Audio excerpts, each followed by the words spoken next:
The time is now 5:30 on November 18th, 2025. This meeting of the Midland Independent School District Board of Trustees is duly open for the transaction of business or any matters that may be properly presented. First, agenda item number 1, call the roll of... Everyone's here? All right. We are quorum 2, verification of compliance with open meeting law. This is to certify that the provisions of section 551.001 of the Texas Government Code have been met in connection with public notice of this meeting. Number 3 and 4 is a moment of silence and pledge to the U.S. flag and Texas flag. And San Jacinto Junior High Principal, Miss Miller, students will lead us in that. If y'all will please stand.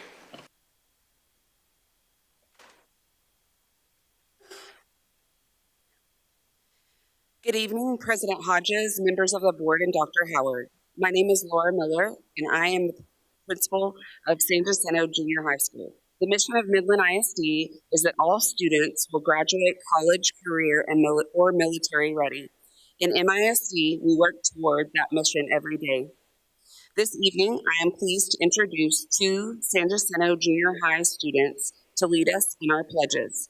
Grant McCain, son of Casey and Annalise McCain, is in the 7th grade and loves English because he has loved reading and writing since kindergarten. A fun fact about Grant is he wants to be a lawyer when he grows up because he loves to argue.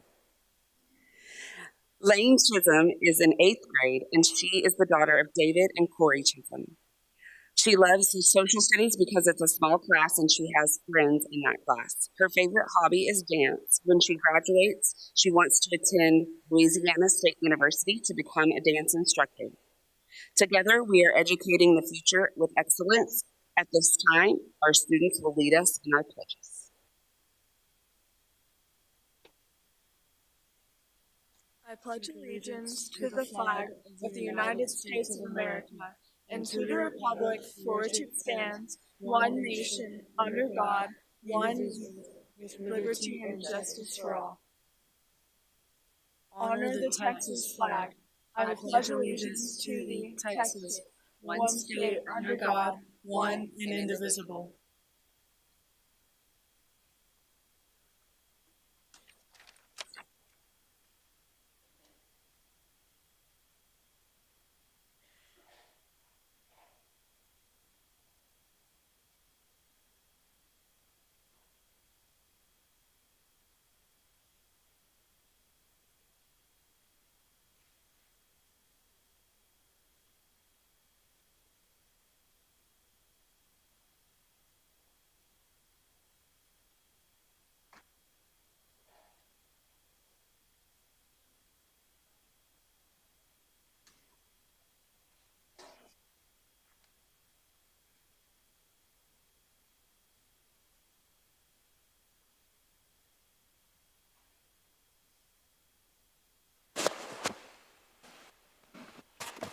Moving on to agenda item number 5, public forum.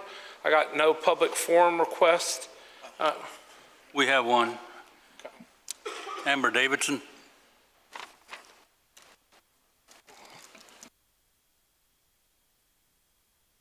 Davidson, thank you.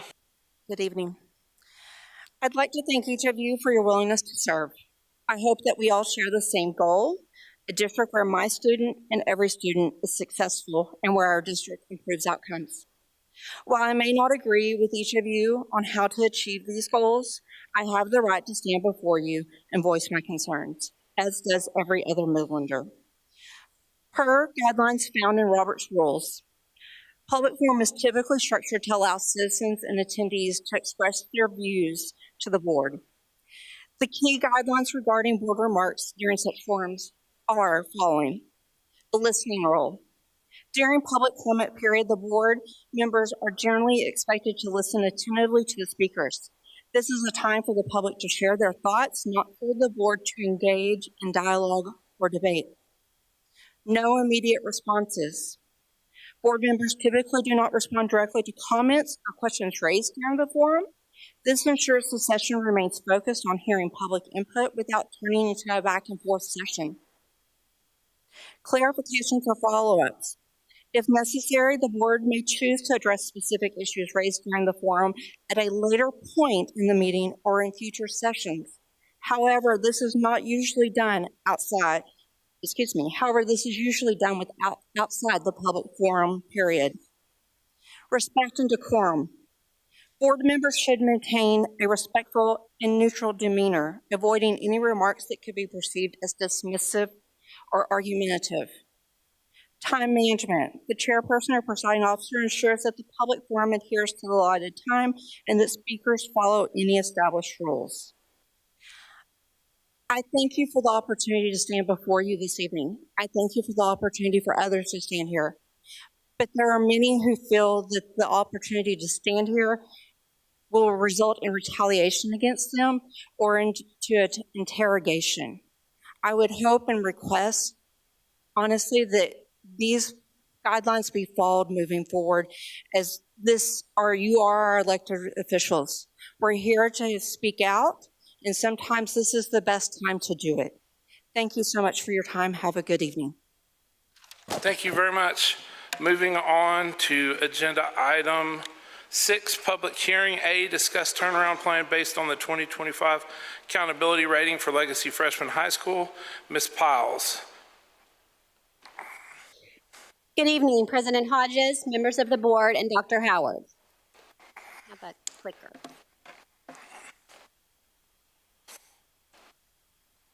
Just 1 second.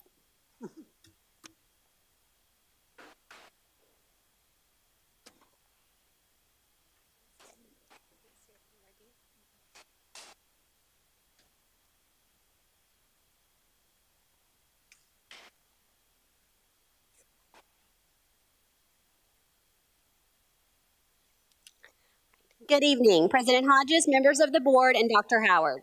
I'm here tonight to present the turnaround plan for Legacy Freshman High School. TEA annually ranks all Title I campuses based on the Closing the Gaps scaled scores. Title I campuses, which rank in their school type's bottom 5%, are identified for comprehensive support and improvement, or CSI. The first time a school meets CSI low performance criteria, they are identified CSI identified. Each following year, a school is identified for CSI, they are considered CSI re-identified. Legacy Freshman has been re-identified CSI based on 2025 accountability in Domain 3, Closing the Gaps.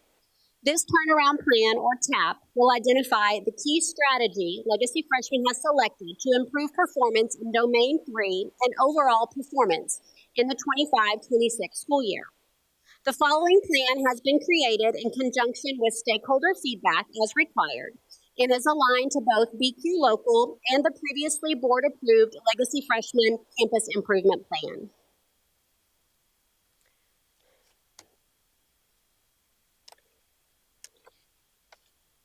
Pages are stuck. There we go. This slide gives you a current picture of Legacy Freshman, its demographics, and recent performance. Please note in the right-hand corner the improvement in attendance this school year as Legacy Freshman continues to communicate the importance of regular attendance to support student learning.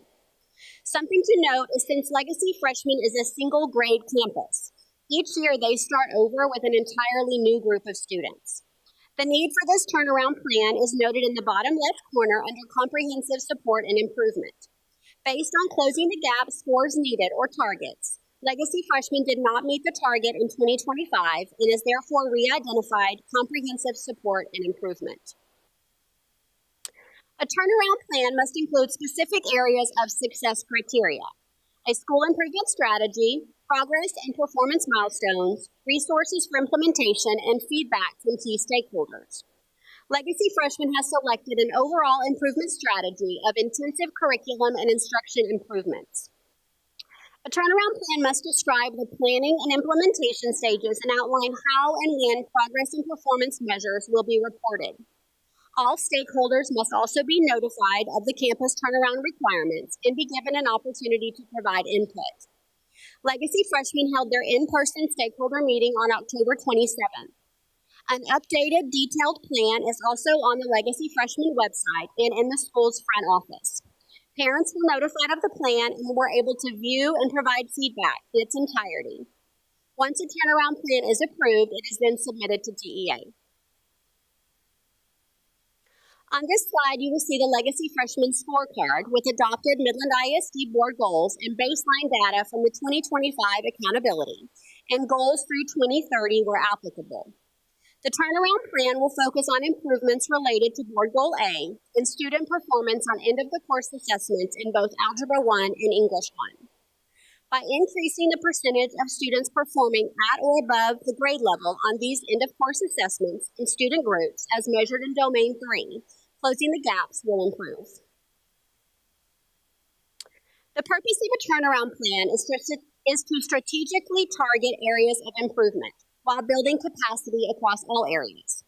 The strategy and milestones described within the plan are not only aligned to performance in Domain 3, but will increase the overall success of Legacy Freshman High School.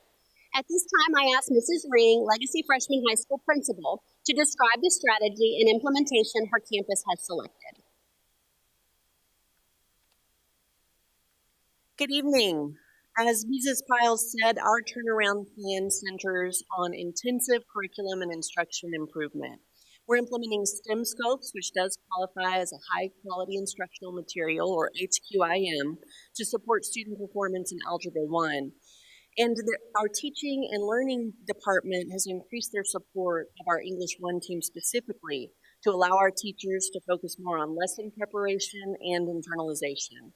Teach Like a Champion serves as their techniques serve as the foundation of our professional learning plan. Each week we communicate observation foci or look-fors and continue to build capacity in our team with Friday focus sessions. Teachers engage in these brief, actionable lessons before school on Friday mornings. Opportunity culture is designed to extend the reach of excellent teachers, and we're looking to take that to the next level. We have opportunity culture leadership teams for both Algebra 1 and English 1. Those teams meet every other week, and importantly, I meet with one of those teams every single week. In these key meetings, we analyze student performance data in conjunction with classroom observation data, and this allows us to set clear action steps both for coaching for teachers and those to be carried out in those daily PLC meetings for Algebra 1 and English 1. We take time to see the gaps and to build bridges to close them. The state requires us to submit this turnaround plan, but we are living the work. What we're documenting is what we're doing. We're monitoring and adjusting our plan just as we expect teachers to do in the classroom. Thank you. And that does conclude our presentation regarding the turnaround plan for Legacy Freshman High School. At this time, I will turn it back to President Hodges.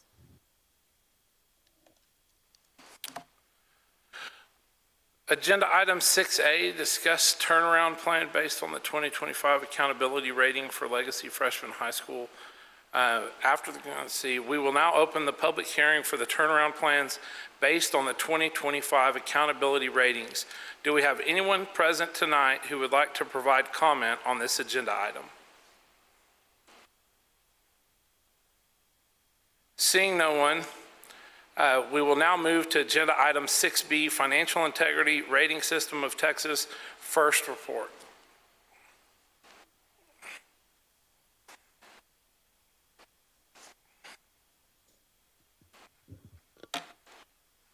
Good evening, President Hodges, members of the board, and Superintendent Howard. This evening, the administration is bringing the Financial Integrity Rating System of Texas in front of the board and public to discuss the ratings for 2024-2025, which is based off fiscal year 2023-2024 data. Annually, districts are required to hold a public meeting within 2 months of receiving the final accountability rating. This report is for public hearing purposes only. It does not require board approval. The Financial Integrity Rating System of Texas, better known as the FIRST rating, was developed in 1999 by TEA in response to Senate Bill 875 of the 76th legislative session in an effort to improve the management of school districts' financial resources. Districts are rated according to indicators developed by the Commissioner of Education on an annual basis, and the information is tied to the audited financial statements. There are currently 21 indicators scored throughout the FIRST rating. Those indicators are made up of the financial audit, debt management, administrative costs, cash and investments, student enrollment, student to staff ratio, and fund balance.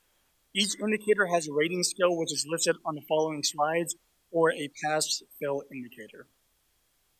Indicator 1 is measured on whether the complete annual financial audit and data were submitted by TEA by the deadline for our July 1st fiscal year. As shown, the district was in compliance with submitting the documents by the deadline and passed this indicator.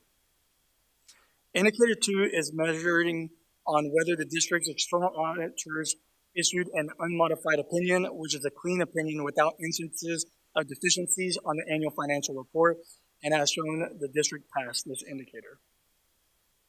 Indicator 3 is measured on whether the district was in compliance with all debt obligations, payment terms at year end, and as shown, the district was in compliance. Indicator 4 is measured on whether the district was timely in paying TRS, TWC, the IRS, and other governmental agencies, and we did pass this indicator. We have just covered the 4 indicators, which may lead to an automatic rating of substandard achievement.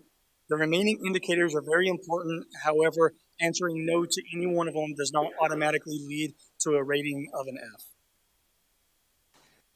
Indicator 5 is measured on whether the district's net position was greater than 0. And as shown, the district has a net position greater than 0 and passed this indicator. Indicator 6 is in regards to the district having less than a 25% change in fund balance over the last 3 years. If a district fails this indicator, the maximum points and highest rating that the school district may receive is an 89 points, giving the district a B rating. The district did pass this indicator and had less than a 25% change in fund balance over the past 3 years. Indicator 7 is in regards to cash on hand to cover operational expenditures. Only 90 days are required to receive maximum points, and we had approximately 272 and passed this indicator. Indicator 8 ensures that debt due within 1 year or less can be paid with current assets. Districts must receive a ratio of at least 3 to 1 to receive 10 points, and as shown, we did receive the entire 10 points. Indicator 9 is in regards to the revenues being equal to or greater than expenditures and the number of days of cash on hand. Revenues are greater than operating expenditures of more than 60 days cash on hand, and the district received the entire 10 points. Indicator 10 is not being measured or scored this year. However, this is the indicator that I discussed during the October board meeting for the budget amendment, which compares the variances between budget to actuals on revenues. Indicator 11 is in regards to the ratio of long-term liabilities to total assets to ensure sufficient assets to support long-term solvency. As shown, the district received a total 10 points. Indicator 12 measures the ratio of cash available for debt service to ensure there is sufficient funds to cover debt repayments. The district received the entire 10 points. Indicator 13 is in regards to the administrative cost ratio to be equal or less than the threshold ratio.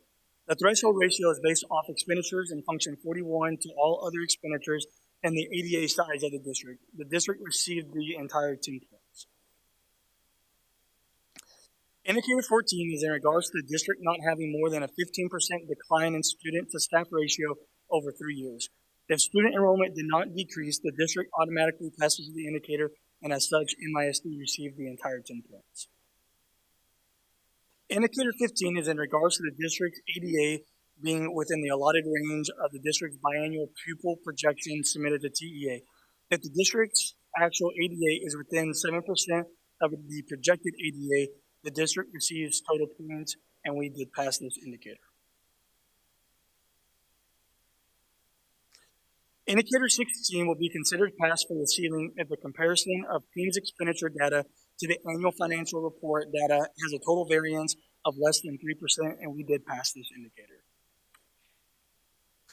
Indicator 17 will be considered passed for the ceiling if the external auditor reported no material weakness in the audit report, and as shown, there was no material weakness, and the district passed this indicator.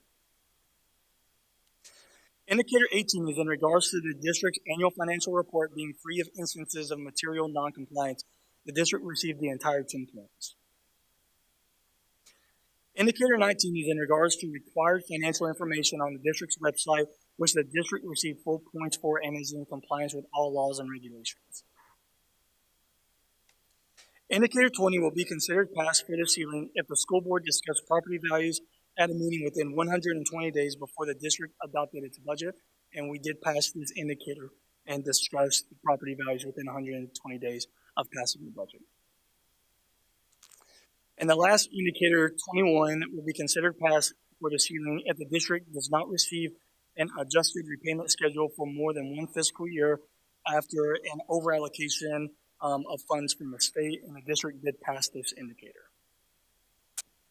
Shown is the rating determination based on the points on this slide, and I'm happy to announce that the district received a score of A for superior, with receiving a perfect score of 100. One thing that I will note is we did increase our score by 4 points, and that was directly related to us receiving our bond funds in March of last year. And so assets were a lot higher than the liabilities. However, do not be alarmed if and when the indicator goes back down to only receiving 6 out of a possible 10. And the reason for that is because of how the district is required to book our annual recapture payment. That is the reasoning why we only scored a 96 out of a possible 100 points last year. I did submit an appeal on that. However, since we already received a score of an A, the commissioner did not grant that. So I just wanted to make sure that was brought to y'all's attention. There is a few additional reporting requirements and disclosures. This slide shows the superintendent's and board reimbursements for the period ending June 30th of 2025. This shows reimbursements for meals, lodging, transportation, mileage, reimbursements, registration, and then other fees as being members. And then also shows the current board members and the previously elected board members that were part of the board for a short time during last fiscal year. There are no business transactions between the school district and any board members for the 2024-25 fiscal year, and then the current superintendent's contract is located on the district's website. There were also no outside compensation or fees received by the superintendent for professional consulting or other personal services during last fiscal year, and there were also no gifts received with a value of over $250. And this concludes my presentation, and I will hand it back to you, President Hodges. We will now open the public hearing for the Financial Integrity Rating System of Texas first report. Do we have anyone present tonight to provide comment on the agenda item? Seeing none, we will now move prior to moving to Agenda 7. I've got a question for you, though, before we go, and you've probably already answered it. But so, given the FIRST system's focus on fiscal efficiency with the Texas Administrative Code Section 109.1001, are there any specific indicators that you anticipate going forward that we might start planning on that this board should put in the back of their mind that might change in the upcoming fiscal landscape? So the biggest one, let me find where it is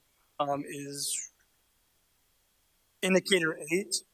This measures whether the current assets to current liability ratio for the school district is sufficient to cover short-term debt. That is the one that I was referring to, and the reasoning why the school district only received 96 out of a possible 100 points last year. That is because our fiscal year is July to June. However, recapture payments are due in August, and so we have to book the payment to TE8 in a liability account. And that is the only reasoning why. If you do the calculation and take out the recapture payment, we actually receive 100 points for that. Other than that, I do not know of anything at this time that the board needs to be aware of and or planning for in the future. However, if anything comes up, I'll definitely make sure to inform y'all in finance committee meeting along with the board in a board presentation. Perfect. Thank you very much. Oh, and by the way, before he leaves, everyone congratulate Mr. Durham on being a new father. Like, thank you very much. Moving on to agenda item number 7, consent agenda. A, approval of board meeting minutes. B, approval of monthly financials. C, approval of donations over $20,000. D, approval of the tax roll certification 2025. E, approval of the following revised policies and new local policies. BE, local board meetings. FEA, local attendance, compulsory attendance. FEC, local attendance for credit. GBAA, local access to public information, request for information. GKD, community relations, non-school use of school facilities. FMG, local student activities, travel. New policies, EMIA, local study of religion, release time course. FDD, local admissions, military dependents. And GC, local public notices. Does anyone, F, approval of out-of-state student travel. Does any board member want to pull any of those for discussion? Ms. Burleson. I want to pull FMG, Hold on 1 second. 7E. Can you say that again? 7E, FMG.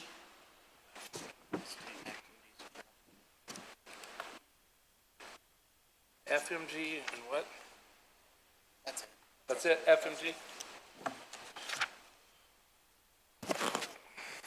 Okay, Ms. Burleson would like to pull agenda item 7, consent agenda. Item FMG, local student activities, travel. You just want to talk about it, and then we'll put it back in and vote on all of them? Or do you want to pull it and we vote on a block and then talk about that one? Okay. So I really don't have any questions. I just have a comment that this is one of those that we passed quickly in May, and it's been something that we've had to consistently bring up, and that's one of the reasons why I asked for us to pause on the policy update that we were doing that was so large without vetting it. I wasn't against policies, but they need to go through the proper vetting when it directly affects students. We want the right people in the room when making policy.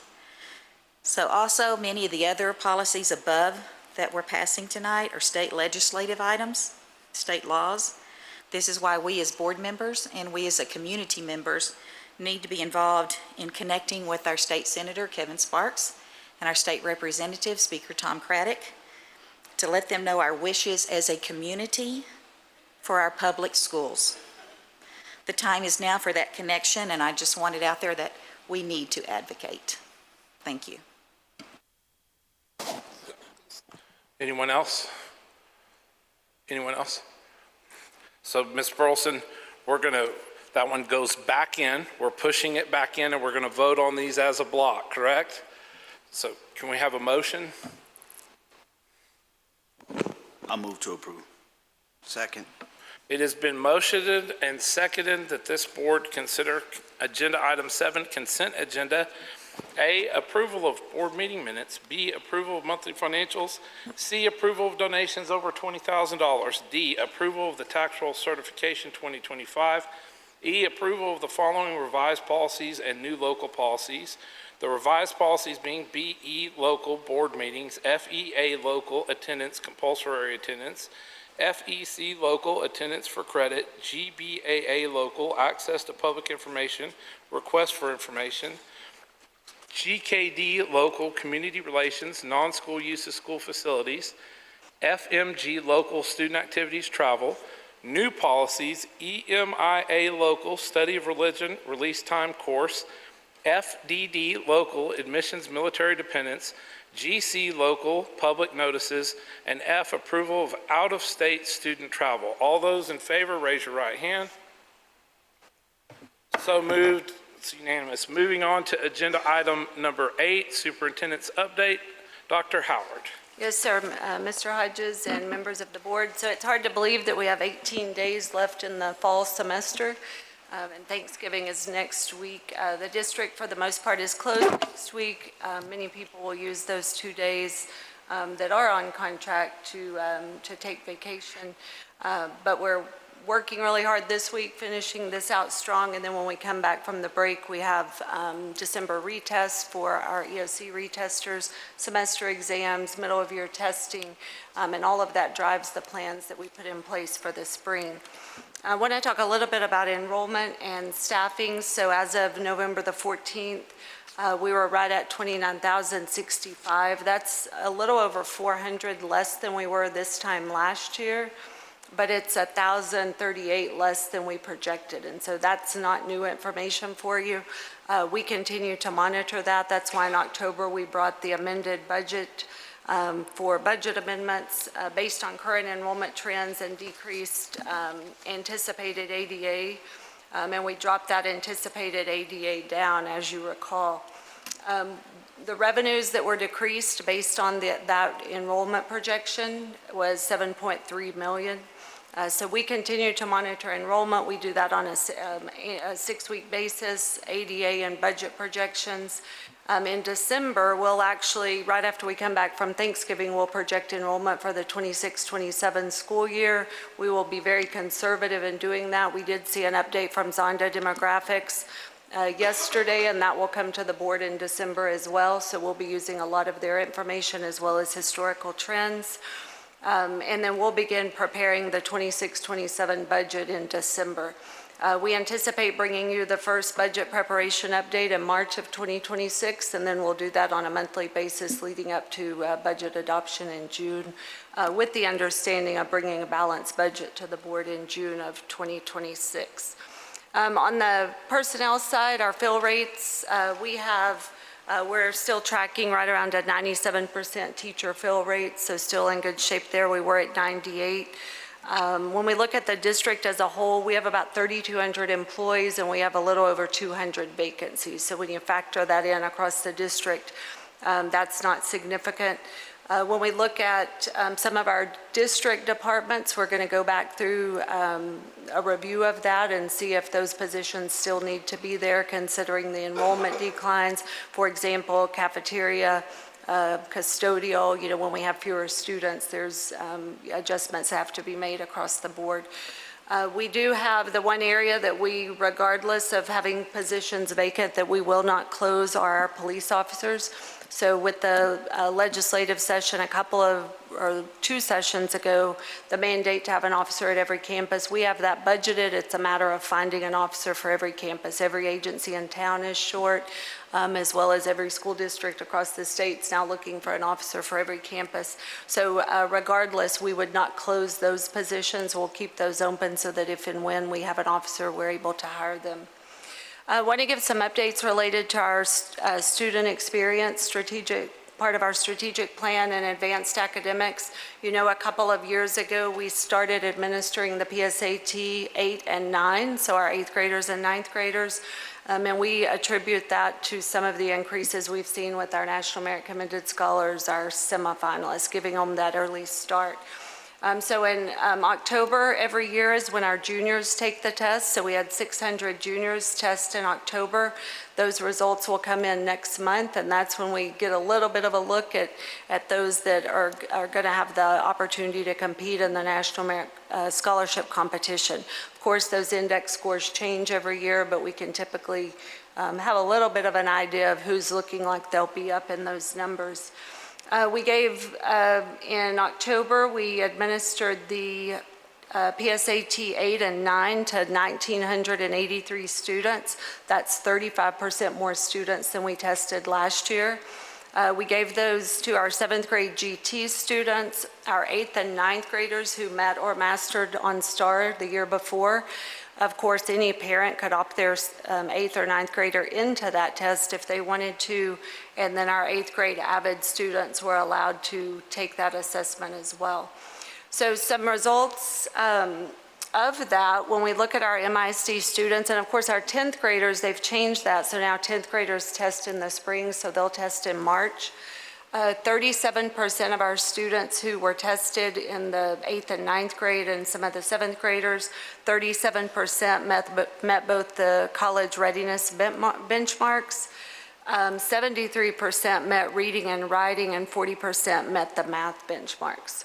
And so I believe we sent a report on that, but I wanted to just share that. We're proud of those numbers. One, that we're getting access to our students earlier to take those assessments.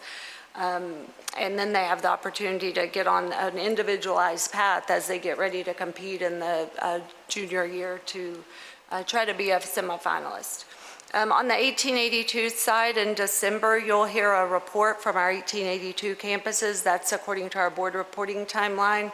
So our 1882 campuses will be reporting out in a format that's very similar for every single one of them with their current performance and their progress toward meeting their goals.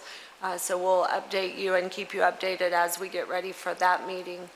Friday, I was able to go out to our 2 new high school sites, ride around with the job superintendents, and it's really impressive. You see the plans on paper, you see the plans in a rendering, you see them on a video, but when you're driving around and the job superintendent says, see that piece of equipment, that's the auditorium stage. You know, and so it starts to really come to life, and they're making really good progress on both of the sites. We had 39 of our Texas Association of Future Educators students qualify for state last weekend, 51 including our freshman campuses. So that education and training pathway is one we've been really working on to grow our own teachers. And so we're seeing those numbers start to increase in the number of students that are involved in TAFE, as well as the number of students that are taking dual credit in their freshman and sophomore year to earn an Associate of Arts in Teaching.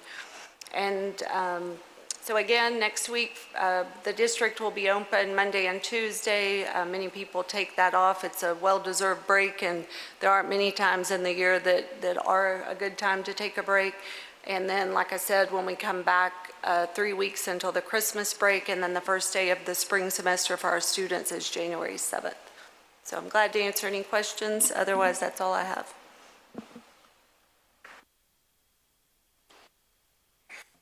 Questions? Dr. Freeze? I just have a couple. So our revenue are projected to be down 7.3 million. Is that correct? I think. Yes, that's this current year based on the actual ADA projection versus projected. How about our projected costs? Do we have any number?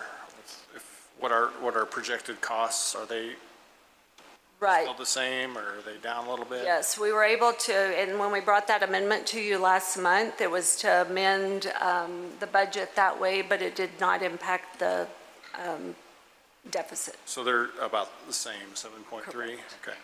And then fill rates, I think you mentioned, are they similar from years past? Yes, we were at 98% last year. We track around 97, 98%. This year? So yes. It's very similar. Very similar. Okay, that's all I have. I have a couple of questions. Dr. Howard, you said that our student population was 29,065, and then you said that projected we were below 1,000 is 1,038. Is that the number you said? Right. As of November the 14th, now this number was probably different when we brought the budget amendments in October because we monitor this number every Friday. 29,065 students on Friday, and that's a difference of 1038 from projection. Okay, and then you said we're down 400 from this time last year? Correct. Okay. Okay, thank you. And that's student count, not ADA. Right. Anyone else? Thank you, Dr. Howard. Moving on to agenda item number 9, district informational reports. A, Bond 2023 monthly report. Presenter, Mr. Jay Edwards. How are you, sir? Very good, President Hodges. Good to see you and board. Thank you, Dr. Howard, for allowing me to be here tonight. We had a productive month on the bond program. Things are continuing to progress. If I can get this to work.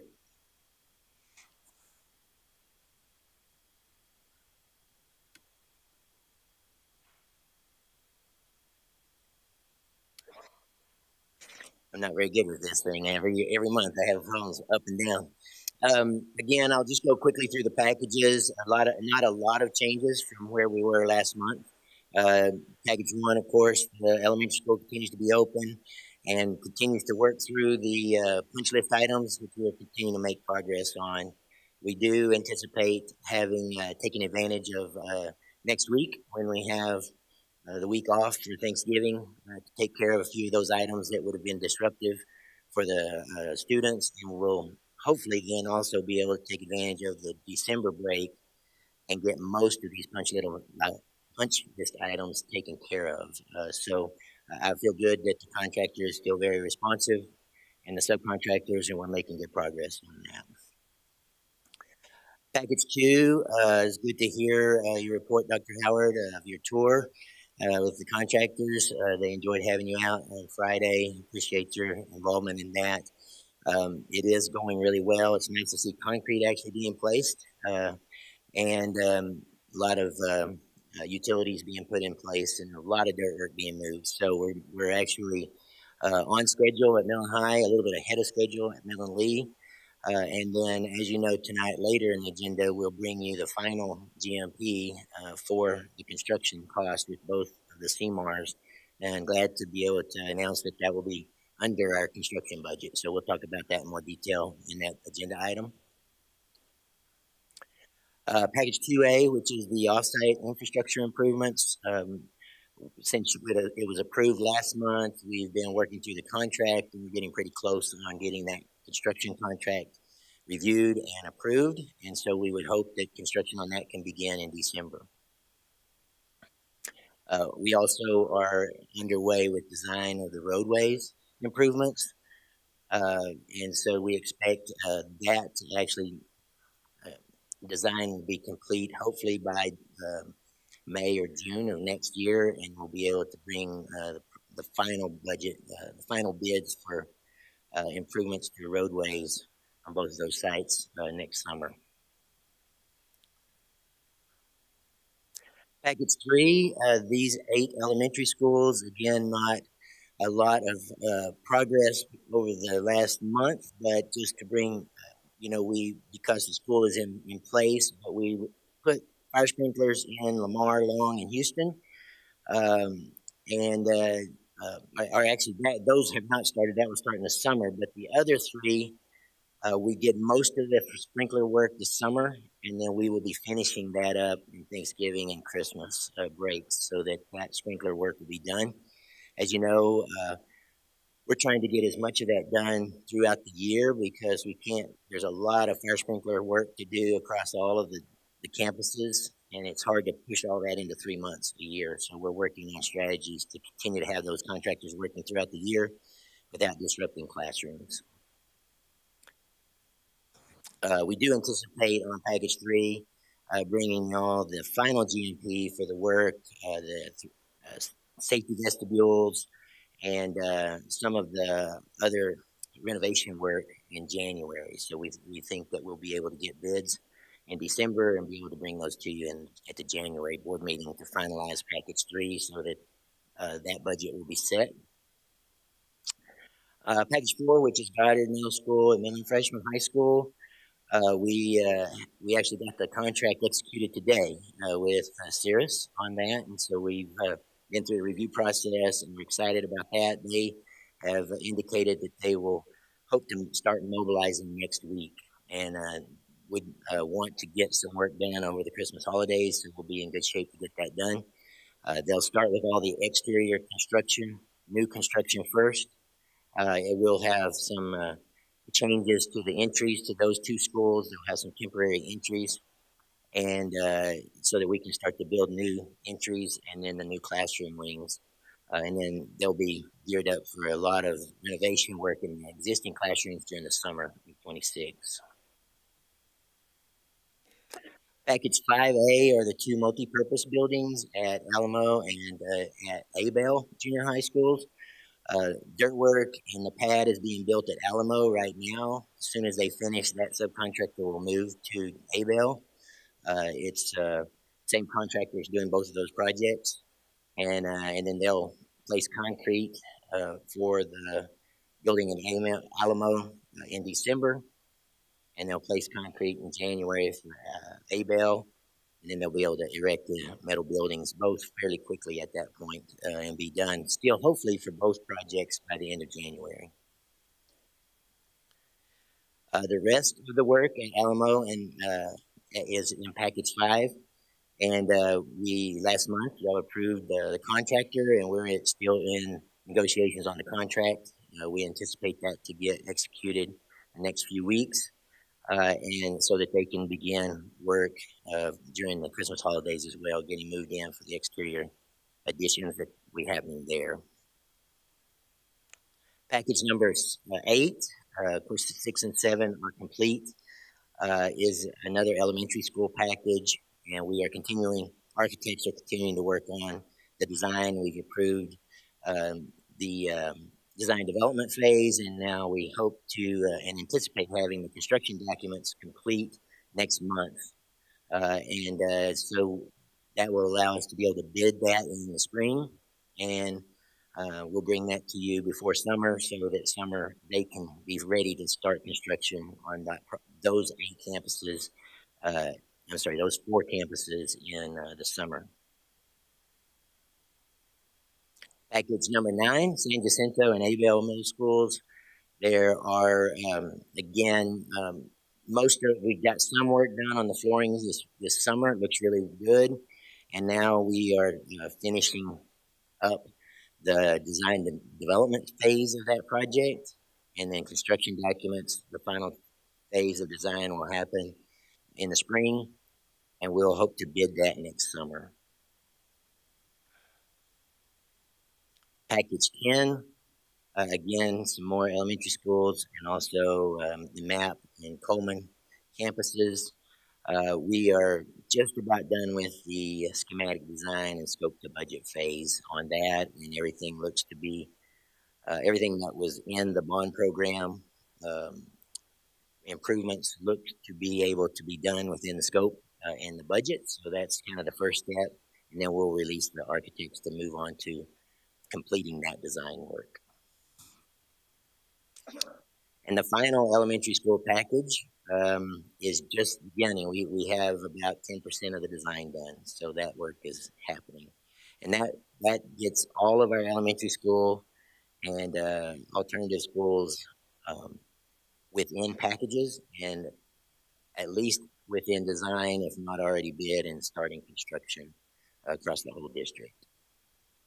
The only 2 campuses that were in the bond program then that have not been started, active campuses today would be Young Women's Leadership and the Carter School. There was some money in both of those bonds, in the bond for both of those, and so we've just begun talking about that scope and what is really needed at those campuses. So if you look at all of those packages, our bond budget was $1.4 billion. We've expended $126 million to date. With the projected expenditures and the work that's been completed and pricing locked down, we're at $13 million under our budget right now. That's not including what we're going to ask you to approve with the GMP for the high schools tonight, which right now will be a little bit more than $6 million additional under budget. So, all in right now, we're just under $20 million under budget with all of the packages. And that's just assuming the ones that have been finished or we have a GMP locked in. If we're still in design, we're carrying that with budget price. And that is my report. I'd be happy to answer any questions. I just got a kind of one, since we're getting ready to start Goddard and Midland freshmen. How is this going to affect just the function? I don't know. Maybe administration wants to answer. Yes, so they actually meet with the contractors on a regular basis, and so they've been planning for this temporary relocation of the entry for now probably a month and a half, maybe a little longer than that. Yeah, we've had about 4 months when we first started. Right. And so they'll have secured vestibules, they'll do all of the things that need to be done just to create that alternate so that we can begin that at construction. Yeah, and so all of the rest of the construction that will be started now will be a new construction outside of the existing campus. We'll have to take safety precautions, and there'll be separation walls, temporary separation walls, and that sort of thing. We require, all contractors that are on site have to be badged in background checks, and they're all separated, their work site and everything from where the students will be, so that there's no commingling of that. Once that new construction is complete, which includes the classroom wing, then that'll allow us to have some swing space. We can start to move people into those new classrooms and renovate a section at a time as we go through the rest of that.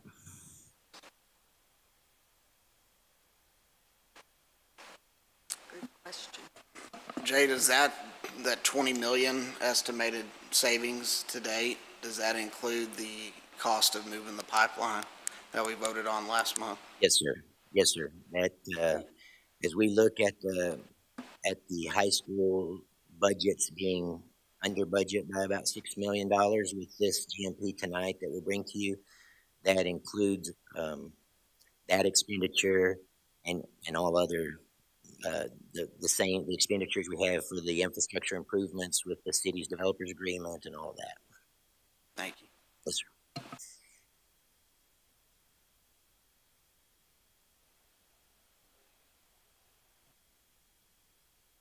I appreciate it, Jay. Thank you very much, I think. Thank you. Anybody else going once, going twice? Okay. Moving on to agenda item 9B. Goal D, high quality teacher and data and student outcomes report. Ms. Garcia, how are you? Good evening, President Hodges, members of the board, and Dr. Howard. Tonight, I will be providing an information report on Board Goal D, and no action will be necessary for this report.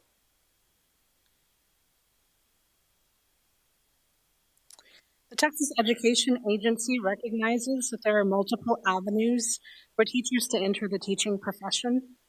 There's a standard certification for teachers who attend a university and select teaching as their specialty. There is a pathway for teachers who hold a bachelor's degree and seek certification via alternative certification. The state also knows that there are teachers who join the workforce from out of state or out of country. We also have some teachers who do not have certifications or degrees at all. And through attrition, there are teachers who leave and re-enter the profession as well. Across the state, the Texas Education Agency has identified a growing trend of uncertified teachers. You can see the navy blue percentages at the very bottom of this screen are decreasing over time. Navy blue represents traditional certification and students who choose teaching as a profession in colleges and universities. It's also important to note that in orange, it represents uncertified teachers, and that has increased over time. In Texas, 34% of newly hired teachers in 2024 were uncertified. Midland ISD is facing these challenges, as well as more people who are not choosing teaching as a profession. Board Goal D states that all students will be taught each day by a high-quality teacher who is rigorously coached and regularly evaluated, specifically on meeting the board's adopted student outcome goals in BQ Local, and delivering instruction that's aligned with the TEATS. Using data from 2024 to 2025, we established two metrics for this goal. The percentage of eligible teachers for TIA will increase from 60 to 75% by 2030, and the percentage of certified teachers will increase from 71 to 86% by 2030. As you can see, we have already hit one of those targets, but are falling behind in the other. To define high-quality teachers, should have a deep understanding of content knowledge, a solid grasp of instructional practices, and the ability to grow student outcomes. This slide shows how MISD is choosing to define high quality and the pathways that we're tracking for those candidates.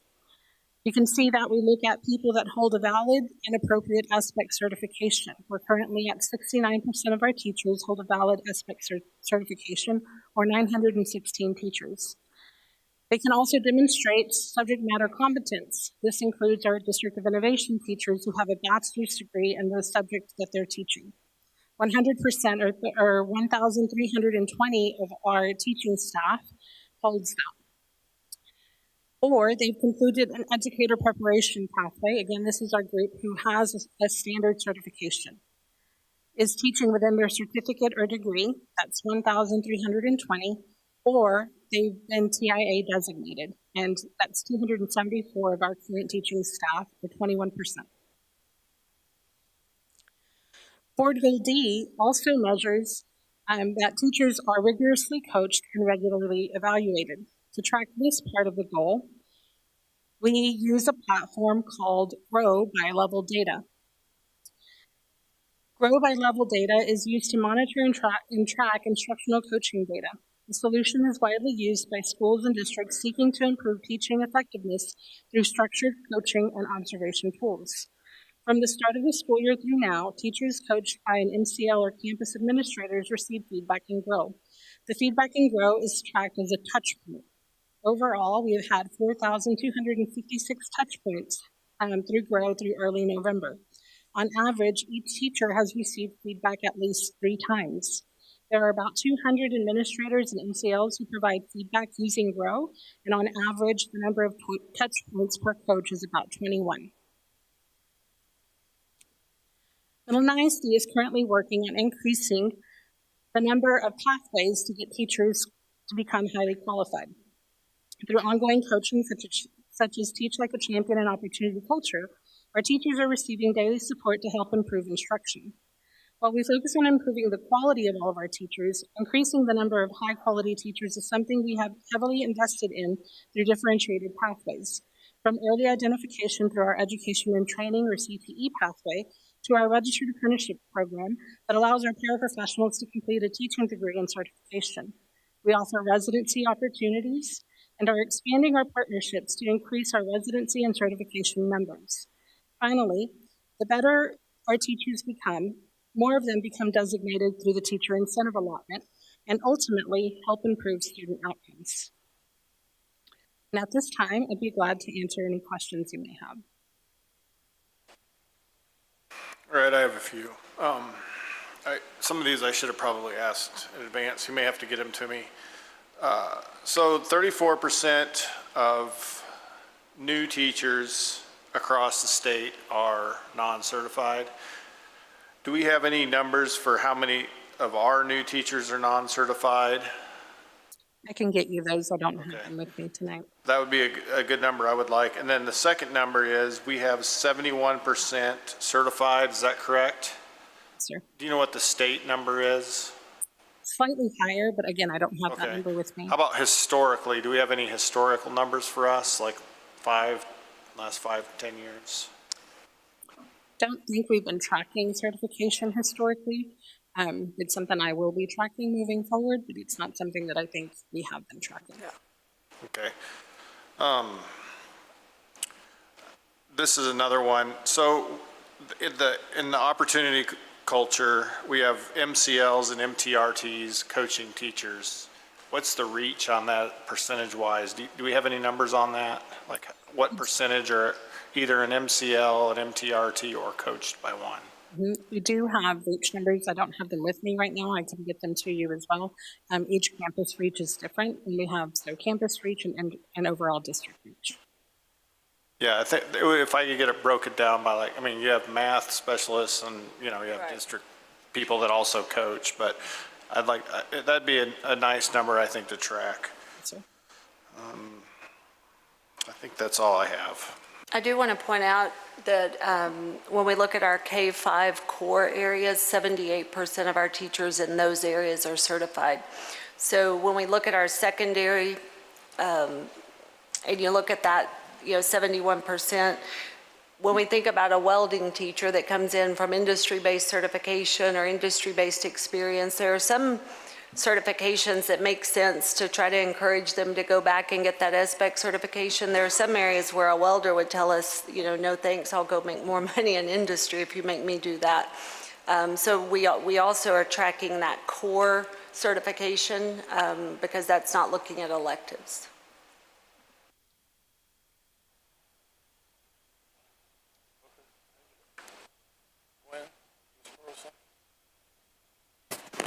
Thank you very much. Appreciate it.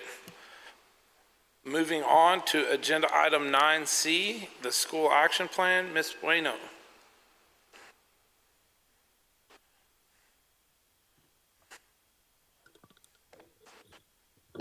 How are you doing this evening?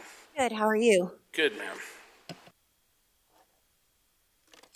Good evening, President Hodges, members of the board, and Dr. Howard. The following presentation is in alignment to Board Policy BBE, local, Systems of Great Schools, including School Action Fund recommendations, and no board action is required. The Systems of Great Schools is a Texas education framework that helps districts ensure every student has access to a high quality school. It guides district leaders to think and act like a system manager, not just a school manager. Focusing on growing great schools, redesigning struggling ones, and expanding access to high quality ones. We are now in year 3 of this work. MISD had previously engaged in this work but was inconsistent with the framework, and we began a restart of Systems of Great Schools 2 years ago. Multiple departments engage in this work as we look into many data points from a comprehensive view. The purpose of this work is to inform decisions for the 2025-2026 annual school plan and school action fund opportunities. In 2023, MISD set a North Star goal of 70% of students attending an A or B rated campus. We currently have 27% of our students sitting in an A or B rated campus.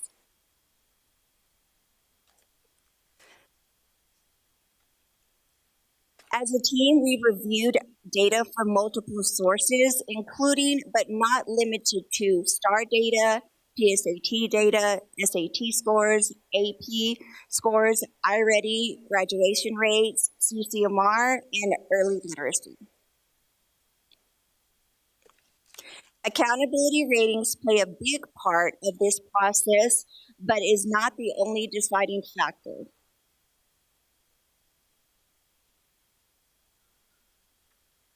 The following shows MISD's historical accountability ratings, and you will see we have made growth the last 3 years from a 66% overall rating to a 70 to a 72.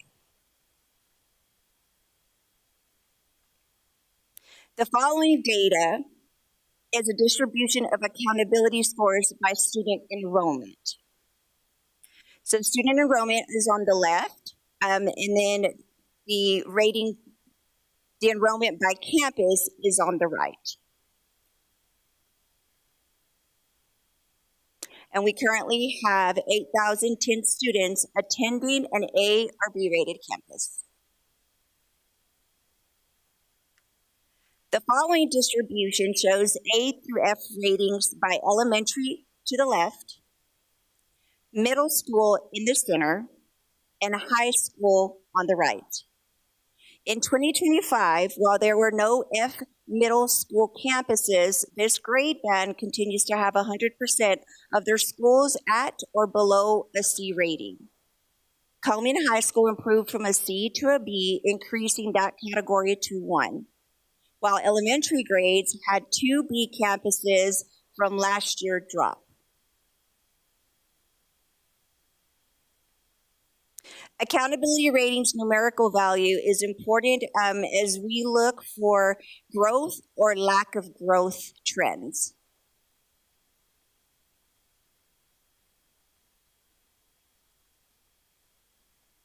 We also look at the 2-year accountability trajectory. This is important so we are not making decisions just based on 1 year. We always like to look at 2 years. So this slide is showing you the campuses that are strong and steady, improving, declining, or consistently underperforming. And compared to last year's trajectory, 13 more schools are no longer in the declining or consistently underperforming categories. 6 schools maintained their strong and steady pace. It is important to note that TEA's multi-year of unacceptable change is an important part of this work, as we want to be proactive and begin supporting campuses in year 1. Please note that TEA could potentially take action when a campus falls into year 5 of unacceptable ratings.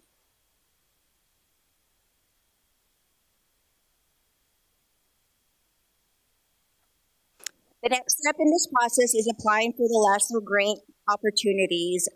These grants will provide funding and support for necessary school improvement efforts. We will be applying for several grant opportunities and will receive notification in the spring. This concludes my presentation, and I am happy to answer any questions that you may have. Booker? Anyone down there? Ms. Burleson? Thank you very much. Some good news. Thank you very much. Thank you. Moving on. Did you say, do you need to? Oh, okay. Agenda item 9D, Special Services Update. Presenter, Dr. Howard and Dr. Harmon. Yes, President Hodges, members of the board, I'll kick this off and then turn it over to Dr. Harmon. Dr. Harmon's in week 3 of being our interim director of special services. So what we're going to report tonight, you may have some questions that she may or may not can answer. She's can definitely get those questions answered for you, but we wanted to bring this update to you. It was scheduled to come last month, and then we postponed it to this month. I do want to point out a couple of things that have, several things that have been happening. Last week, Ms. Shockley, who we've contracted with to conduct a performance review and audit of the entire department, was here for a couple of days and visited several campuses. In addition to that, she reviewed current departmental processes, and the special services team over the last 3 weeks, or a couple of weeks, has completed 67 campus visits, providing classroom support and assisting with student needs. Supervisors attended the special ed TSDS technical training and continued to provide de-escalation and nonviolent crisis intervention, which we refer to as NCI, training for our staff. Campus principals received updated training and legal requirements and best practices for serving students through special education and 504.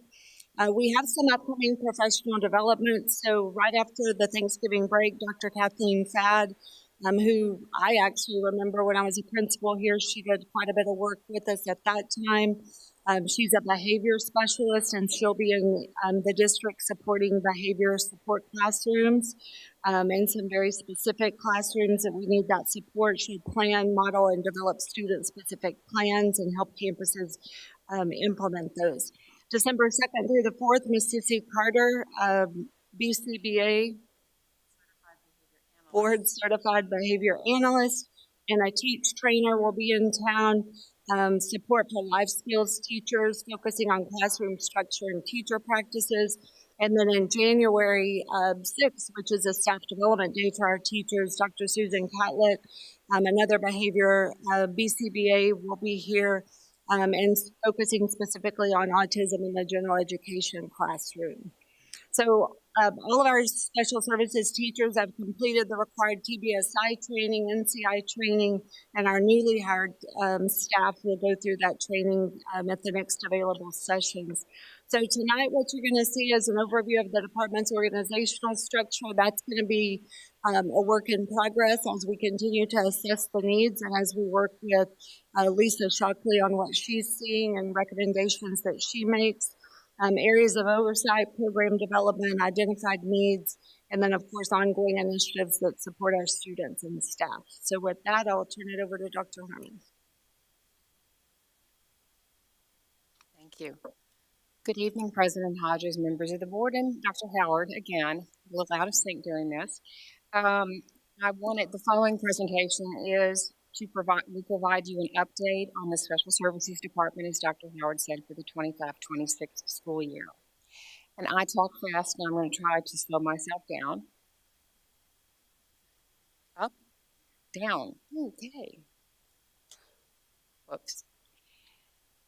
Now, I have two pairs of glasses, so I have a little problem. This is just an overview, though, of our staff, adaptive PE, from central office staff to building staff. The only addition here is that we have added speech facilitators because we have online speech therapy now. Due to the lack of our own speech therapist in the district, there's a shortage, of course, across the state and really everywhere. And then we do not have any in-house school psychologists, and they are contracted as well because the availability is low here versus if we were in the San Antonio or Austin area, where there are many programs for those folks.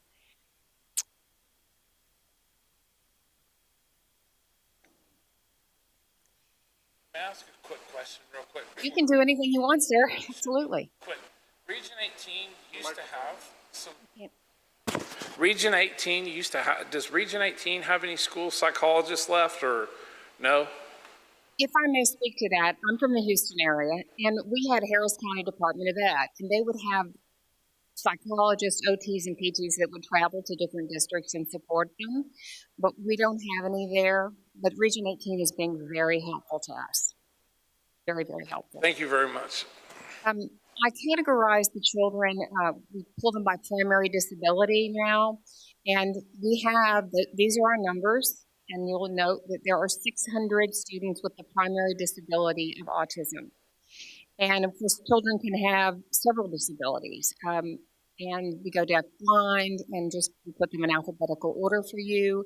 Emotional disturbance is really, it should have said emotionally disabled, and I just caught that, pardon me. Intellectual disability, we know that's a newer term. And then they go into orthopedically impaired. Other health impaired is a large number, and I think that's a lot of our OHI children, our ADHD children, and then, of course, learning disability is our largest category. And I will say that those numbers have gone up about 300 from last year, and I believe that is because disabled students, students in dyslexia are being identified as special education students now. So that has taken a turn. And then we have support. We do have BI teachers and things to support our very specific small, less numbers of disabled students. Okay, sorry. These are numbers compared from what you saw last October to our October snapshot. This year, 3,737 students were identified in special education 13 months ago. And the snapshot was 4,011, and those numbers are 300 more, and it's pretty much when you look across from learning disabled students. 504 has reduced, but again, I think that has to do with the dyslexia students. The newly identified students are being labeled special education and not 504. So that too has come down. And I wanted to speak to a couple of specific programs. Dyslexia, right now we have 1,589 students identified, and we are currently serving 781 students. Students, what the teachers call graduate from the program, so many students have successfully completed that program. Speech therapy, because that has been an issue, that we have identified 1,695 students, and that could be a primary disability, secondary, or tertiary. Speech therapy in person is 1,245 we're receiving that, and then we have virtual speech therapy of around at 450 students. And of course, these numbers will change every single day because students are qualifying or they are being dismissed from special ed.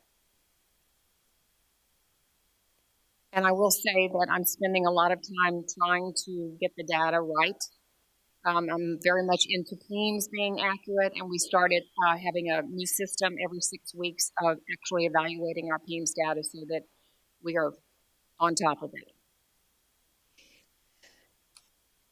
Assessing students is a topic because every initial evaluation we will receive $1,000 next fall from the state in reimbursement that will go back to special education. So my mother used an expression that I won't say, but it's, kind of robbing somebody back and forth. So we won't see that money until next fall. But to date, and this is by month, we're tracking it, and of course the second and third month of the year there were a good bit more, but 369 initial evaluations. Of that, we have completed 148 of those, knowing that they have come most of them in the past 6 to 8 weeks. And the reevaluations the staff have completed are 259. Did not qualify. The D&Q thing you hear about sometimes, there were 22 to date today. That number will probably change tomorrow.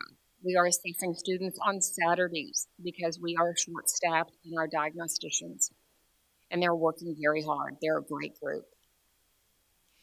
Curriculum resources. I don't know why I want to look over there. I have my glasses on. You've probably heard about N2Y, which is the curriculum for the life skills classrooms. And it has been rebranded as Everway. They got to change it. But it is something that we're using to not only teach the students, but to evaluate the students in life skills, which may or may not have always been the best. They are still using Goalbook, and it develops measurable goals and objectives because there are very specific requirements for writing goals. And the state has put an emphasis on it where everyone must actually go through training for that, and it's about 8 hours.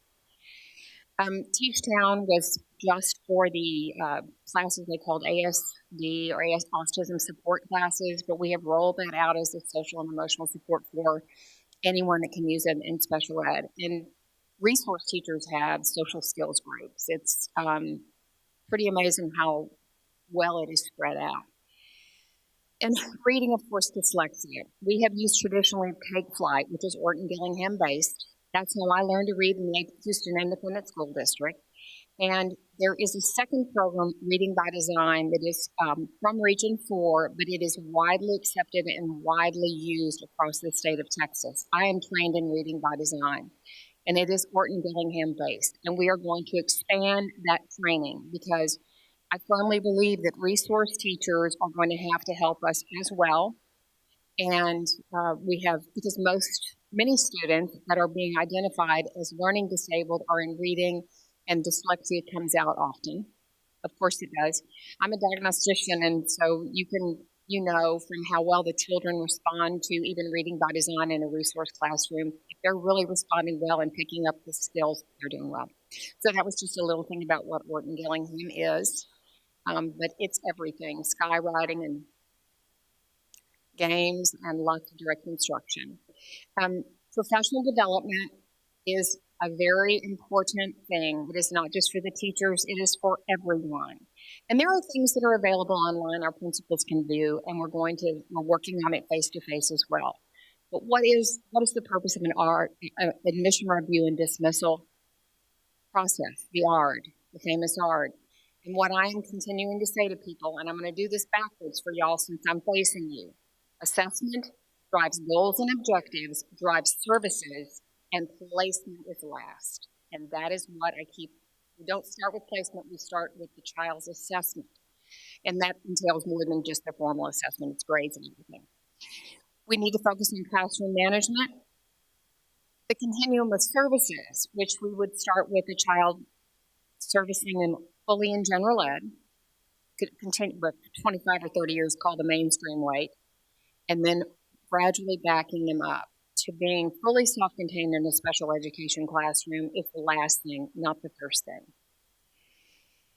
Dyslexia and related disorders. We need a lot of training on that to understand, and more than just the diagnosticians, but they have done a phenomenal job of learning about it.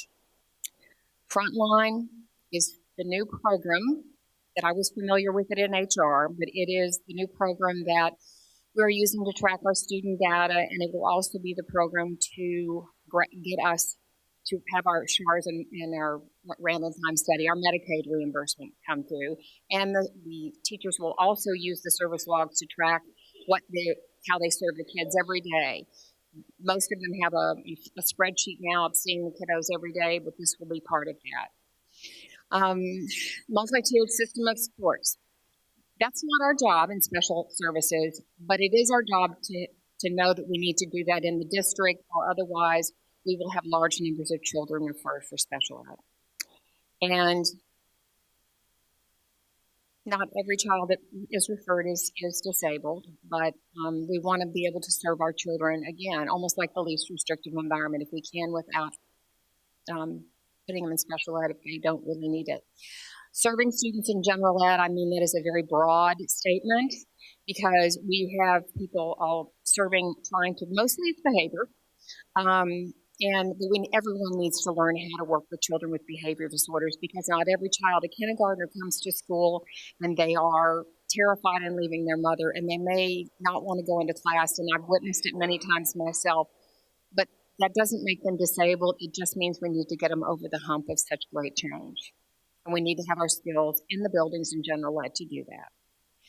Structured classrooms, when Dr. Howard in the report said teach, that is from North Carolina. When I was, a long time ago when I sat in this position, I sent groups of educators actually to North Carolina to be trained and teach. It is how you structure a classroom. It is physical structure. It is individual schedules for children.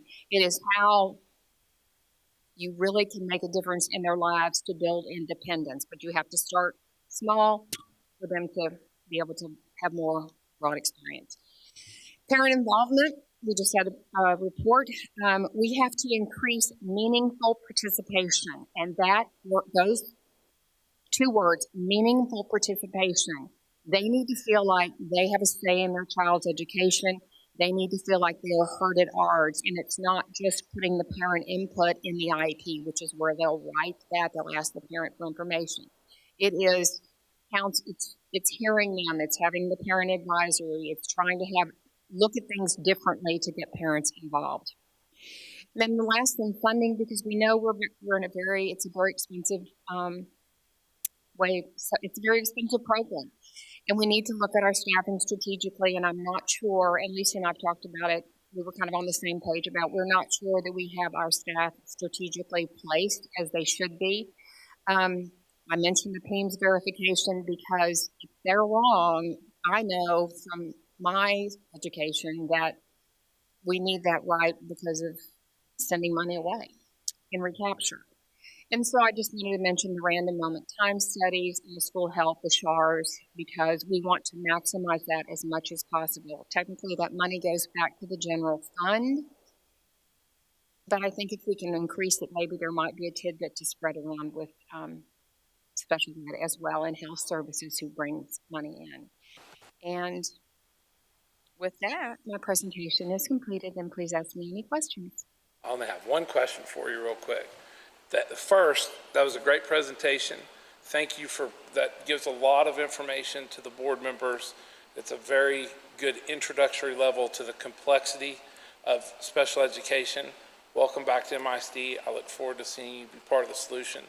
That was a really, really good presentation that every one of these board members needed, including myself. So thank you.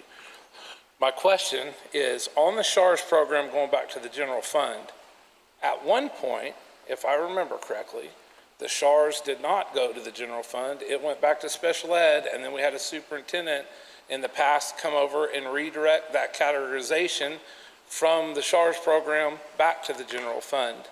If someone could speak to that. And I could be making that up. And I said, Tucker knows, but I know the history, and I increased it back then. We changed things around. David Garcia let me have money when I needed it because we were generating it. We bought computers for the nurses because they were generating the funds, but technically it's always gone to the general fund. So I think it's kind of a give and take situation that we can work together, and Tucker can work with, person. But perfect. Thank you very much. Even working hard to get it. Thank you very much. Next, Ms. Burleson. I have a question on the assessment data. The initial referrals of 369, is that from the beginning of this year? Yes, ma'am. Okay. Yes, ma'am. And then the reevaluations are 259 of different students? Yes, ma'am. Those are students that are already in special education as to whether they are going to have, they still, even if they don't do a full-blown assessment, you know, they've still got to sit and review all the old data, bring it forward, new stuff, and review it with the parent. And how often are those reevaluations done? A minimum of every 3 years. Okay. Just wanted everyone to know that. And 4,000 students. Right, so there's a lot of, and there's more than 259 reevaluations to be done this year. Oh my gosh, yes, that's just what's been completed to date. Okay. Thank you. I have a few questions. You may not know all this yet, but how many diagnosticians short do you think we are? 3. Okay, well, you do. 3 right now. All right. 3 right now. How about, what is, do you, this one you may not know, but maybe you will. What's our time from referral to assessment? Timeline is 45 days, and I will be very honest with you. Sitting out on a campus, I heard it'll be 45 days, but the timeline when you really look at it is short. They're doing them in less than 45 days. Cross our fingers. That's a lot of initials right now. And then we have a certain timeline to go back to parents. And I want to say also parent participation. We are required to give the assessment, the initial evaluation or eval to the parent and give them at least 5 days before any ARD could happen for them to have time to review that evaluation. So that's our goal, or that's what We must do that. we're kind of under, that's a law? Yes, sir. Okay, so if we had 3 more diagnosticians, what do you think our capability would be as far as? We might not have to contract and do Saturday testing with the staff we have right now. Okay, so that's what we're doing. So we're pushing it with everything we can just to get 45 and. Yes, sir. Okay, Pushing it with everything we can to I understand. children serve, sir. Okay. All right, and then next, so virtual speech therapy, what's the efficacy on virtual versus in person? There's research that I could be happy to send you. I inherited this, Yeah. kind of. Do you know if is it like I would rather send you the research if Okay, you'll let me do that. nothing off the top of your Because head? I know you're probably the medical doctor that likes to read like. Yeah, I would like to know. And then the second question, you can maybe, is there anything else that we could do virtually that would be beneficial? Well, we're We doing. have staffing shortages. The psychologists are doing the evaluations virtually. I hate this. It's like not to be sitting in front of a child because I'm a diagnostician. I can't even imagine, and it's really hard, but people facilitate it. And our children have learned to interact with computers so much more than we ever thought would be. And so I suspect, like when I send you the article in the virtual speech therapy that was recently shared with me, our children have learned to adapt. I wish they could talk to each other more, but they've learned to adapt. Absolutely. And then the other thing I was going to ask is, we're doing all this mental health training. They're really ramping it up in the Permian Basin. Is there an avenue to get trainees in, or are we not allowed to use trainees, or what are your thoughts on that? Well, the school psychologists and there was, from what I remember, there was one school psychologist and one intern at the time, and we did not retain them this school year. But there's their ability to have, if we had a school psychologist that had a certain amount of credentials, then they could supervise interns. We have asked and spoken to Anita about finding ways to support some of our educational diagnosticians and teachers who want to become school psychologists. And in fact, one of our leads that has been an amazing help to me, and I know to Aaron. Alex Bird is in that program herself. And because it's, you would think educational diagnostician, and we do all that psychoeducational training would transfer into the school psych program, but very little does. It's just a different track. And the intern hours are large, just like the board certified behavior analyst. It's a probably a year or two worth of schooling, and then 1,000 hours I'm not doing out of just observing and internships. And that's been hard around here. So, yeah, so my question is like, is it possible to partner with either Texas Tech or UTPB in their either psychiatry or psychology training programs to use their trainees? Because, you know, in hospitals, we let trainees have a lot of autonomy, but I just don't know how that would work in schools with the state law and, you know, and psychology. Well, no, I certainly don't know the answer to that, but I do know that we have, through Texas Tech, the telepsych or telehealth, and they offer telepsych. I don't know if we're taking advantage of that, but that might be something to look into. We don't have to answer it tonight if we don't know the answer. Well, yeah, Melissa and I've talked about this. Yeah, okay. And UTPB, since I teach out there, they don't have a LSSP school psychology program. They won't match their education with their psych department, but Tech is a possibility. Yeah.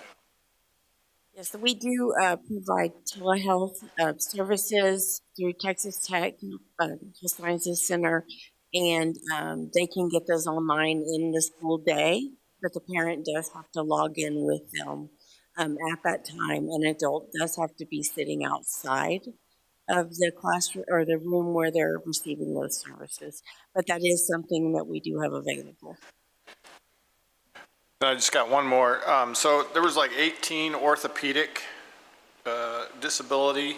Is that mostly cerebral palsy kids, or where would cerebral? I mean, I'm used to using cerebral palsy. So where are these kids at? I just want to remind everyone real quick that you're getting into identifiable areas, and we want to be very careful not to identify any students at campuses. Well, and those 18 primary disability, orthopedically impaired, kind of opened my eyes because I don't know how that, so I plan on looking at those and seeing if we have properly identified them with the correct primary disability, because I suspect there are other needs there, sir.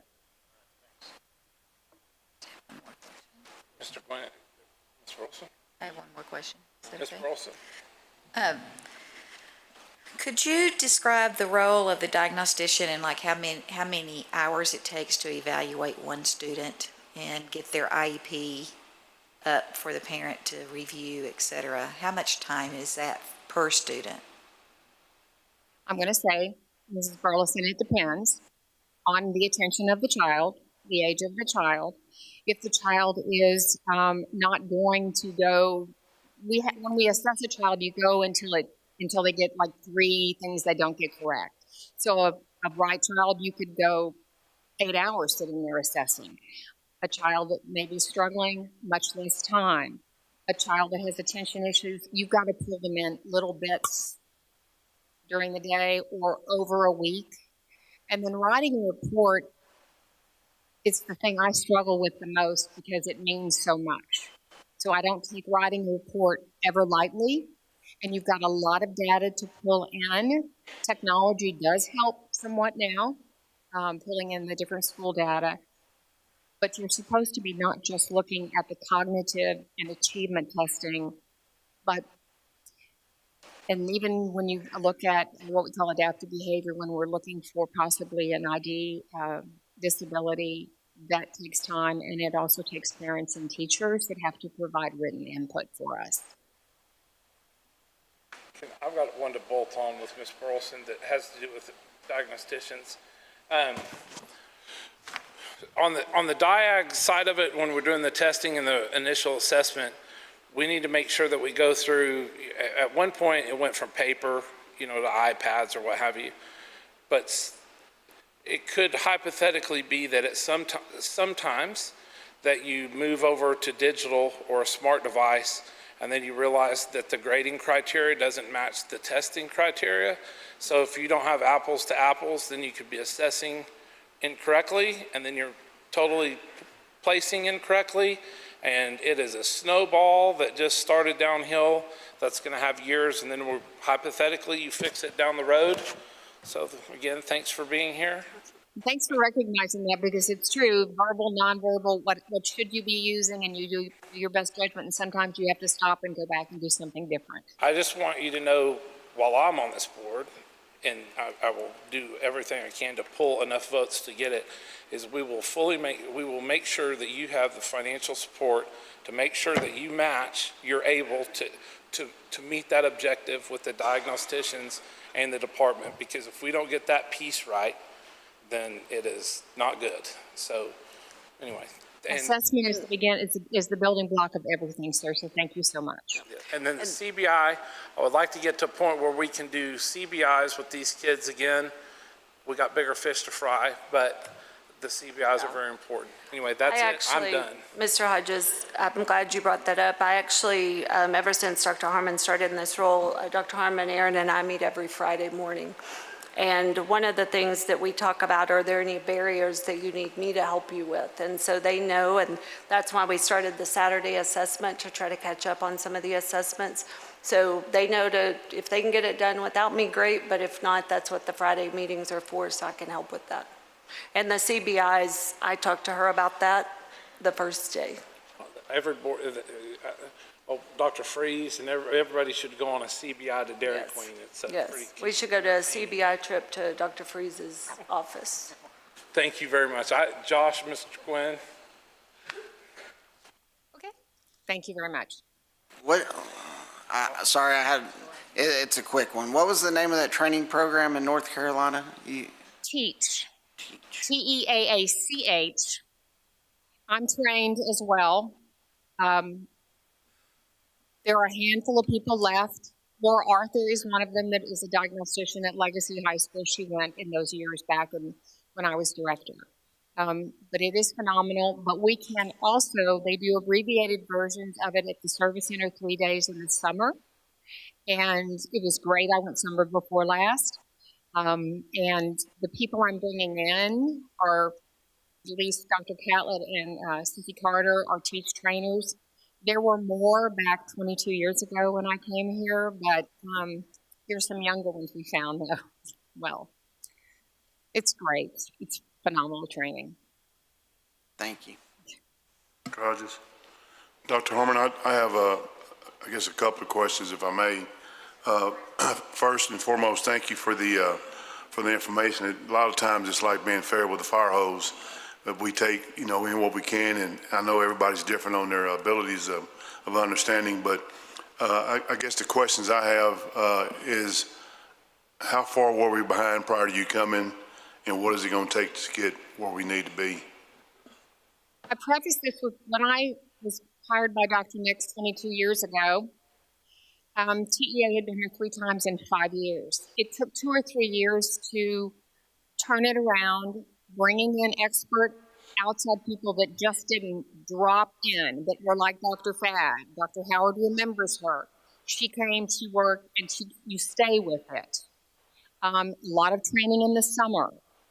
I've got to have the resource teachers trained in reading by design, because they need to have a curriculum that supplements what's going on in the general education classroom, because it is specially designed instruction when a child is pulled out.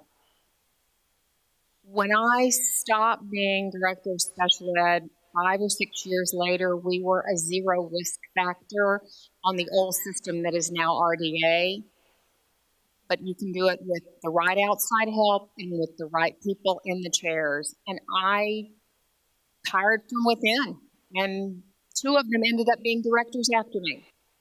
So you have to build capacity, and you have to hire. You need to train up your folks to be, not just one specific program, but you're always training to be the school superintendent, right? Work your way up the chain.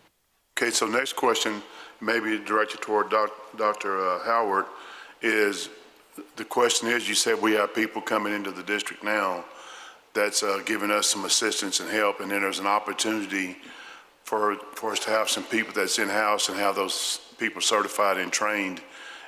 that is an opportunity, right? Are we going to take advantage of that while we have these people on board to get in-house training and certifications?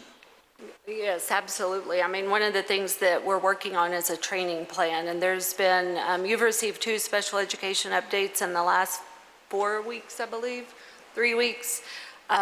There's been some training that's already occurred, and the training I referenced earlier that's coming up right after Thanksgiving, mapping out those trainings over the course of the spring semester, and then, of course, building out that summer training plan and a long-term training plan.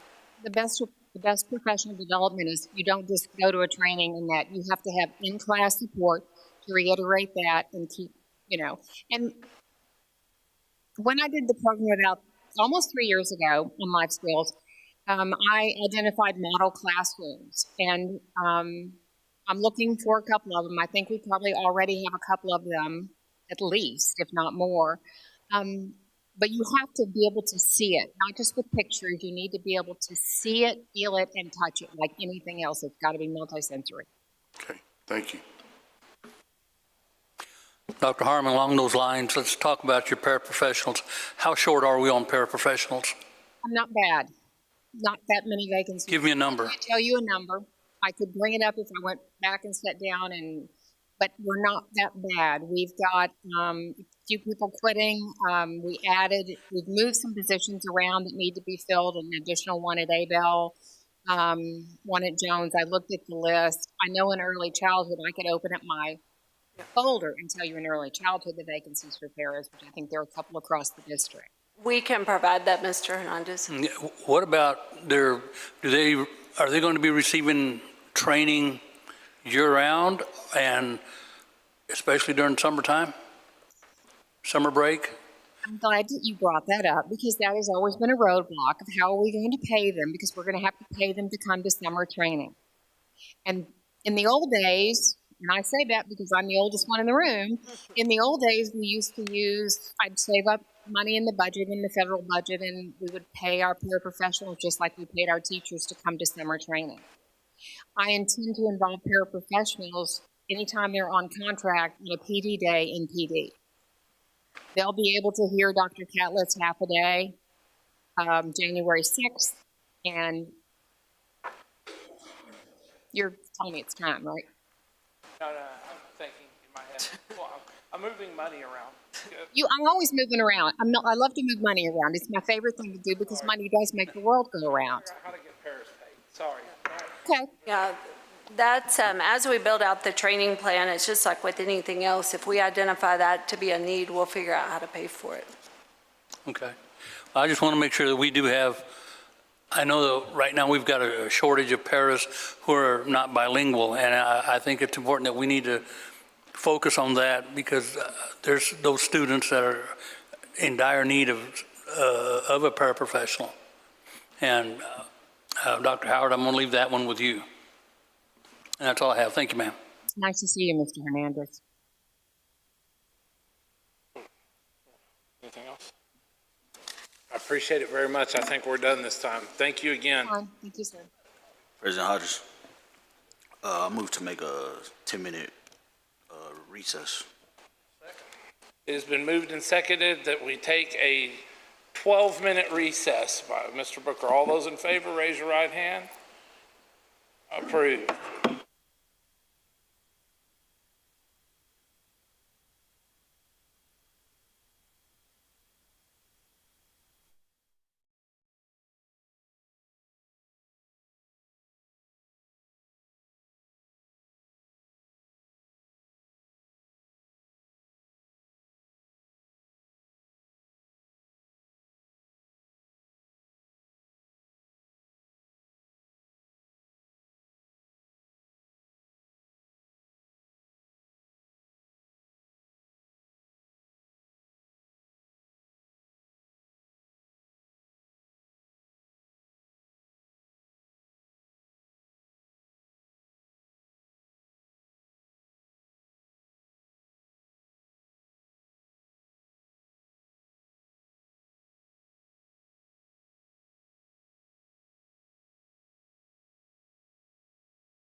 improvement. The college and career prep model is fostering early college and career awareness while maintaining a focus on rigorous instruction and student growth. So looking at the slide here, initially the turnaround plan, the areas of improvement that were being implemented, they were implemented. However, these areas needed to be explicitly defined. The revised turnaround plan centers on strengthened instructional leadership, data-driven practices, and professional learning systems to accelerate student achievement and ensure long-term stability. The key improvements focus on administrator support, instructional quality, coherent data tracking, and alignment of classroom practices with district expectations. Although Ms. Brown is a new principal, the district is confident in her ability to lead effectively. To support her, I am providing daily on-site coaching and oversight, including walkthroughs, data reviews, and implementation monitoring. This high-touch support model reinforces accountability and builds leadership capacity. The revised plan establishes a clear performance management strategy and defined metrics, structured monitoring cycles, and continuous feedback loops between the campus and district teams to ensure timely interventions. It also outlines a systemic process for implementing high-quality instructional materials, ensuring consistency in lesson design and instructional delivery across all grade levels. Our board goals drive the intentional work we are doing to break the chain of unacceptable performance. Paired with consistent checkpoints and data management systems, our board goals help guide planning, explicit instruction, and targeted interventions. So here you'll see our staff highlights and the progress that we've made. Strategic staffing continues to improve through opportunity culture. This year we saw a number of certified teachers. That number increased from 53% to 61%. Through our strategic staffing efforts, we were able to recruit 2 highly effective multi-classroom leaders, which support our developing and novice teachers. Those 2 multi-classroom leaders, they support grades kinder, first, third, fourth, fifth, and sixth. Bunch also has 6 teacher incentive allotment designated teachers, and by spring 2026, we're pending 4 more. The instructional leadership team and I receive ongoing support from Teach Like a Champion and education elements. We have developed a Teach Like a Champion action plan based on walkthrough trainings and feedback. We are building capacity in our teachers, and they're making necessary shifts and adjustments in their lesson internalizations, rehearsals, to improve their direct instruction. We continue to plan and deliver timely professional learning to strengthen classroom management, student engagement, data management, and academic rigor. Now at this time, you will hear from Ms. Emily Brown, principal at Bunch Elementary. Thank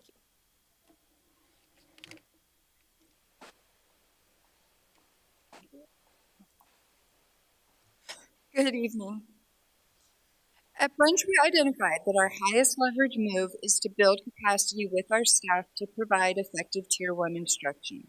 Effective Tier 1 instruction is explicit instruction with clear learning targets and success criteria aligned to the rigor of the teams. It's strong modeling, active student practice, and productive struggle, and real-time check for understanding.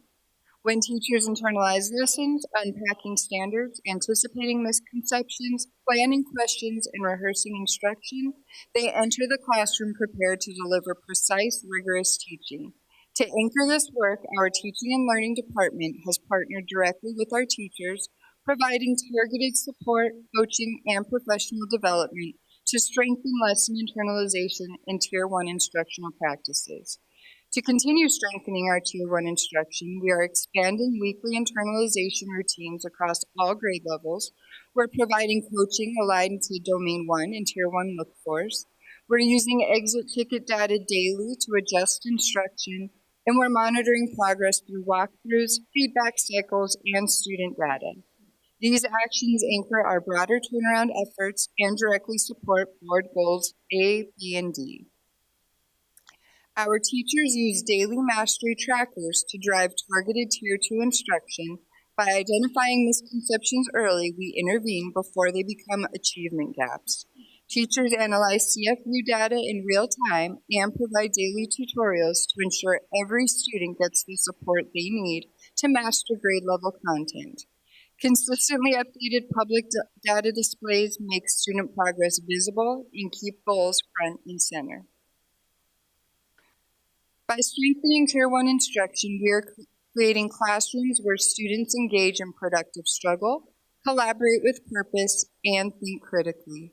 Students are setting meaningful academic goals and can clearly articulate what mastery looks like and the steps needed to reach it.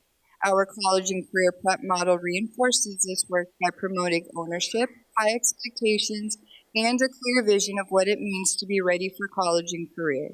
We are expanding student exposure to workforce pathways and aligning academic learning with future college and career readiness.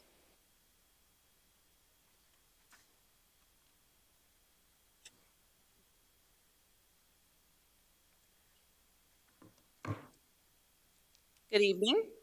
My name is Tricia Turan, Principal Supervisor for Des Zavala, and I'm here today to provide you an update without coughing as best as I can.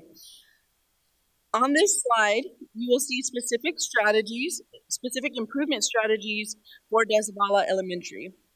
We've implemented Teach Like a Champion techniques to strengthen the lesson delivery, increase engagement, and raise expectations in every classroom. Teachers at Des Zavala receive ongoing feedback from their principal and campus administration team and MCL teams, but campus administration receives ongoing coaching not only from myself but from our chief academic officer. Feedback is as frequent as weekly, sometimes multiple times a week when I visit campuses, classrooms, PLCs. I give that feedback directly to Mr. Duarte or Ms. Malone, and have been working with them for multiple years now, so that coaching and support is a two-way communication between us because of the support that I have provided over the years with them in the relationship. At Des Zavala, we also have the STEM inquiry-based learning model. That is the model that we adopted, which promotes hands-on exploration, critical thinking, and real-world problem solving while using the current high-quality instructional materials such as STEM Scopes and Amplify. We also track individual student growth trackers so teachers can monitor student individual goals and intervene in the moment with students, as you've heard at some of our other campuses. Not only that, but we celebrate the growth that we are seeing for those students. And finally, professional learning communities drive continuous improvement as teachers plan, rehearse, and refine instruction together. If you want to see a campus, a model campus that has the professional learning community culture where they plan and rehearse, Des Zavala is where you will go. They're in year 3 of these systems and structures in place and are often visited by other campuses to see these systems in place. These strategies that I mentioned are not new. We've been working on these, and anything worth in any system that is going to show progress, it takes time. And so because of this focused work, especially the consistent coaching and the full implementation of Teach Like a Champion during the 24-25 school year, the campus accountability rating rose from a 59, an F, to a 68 D, which hurts when you're that close.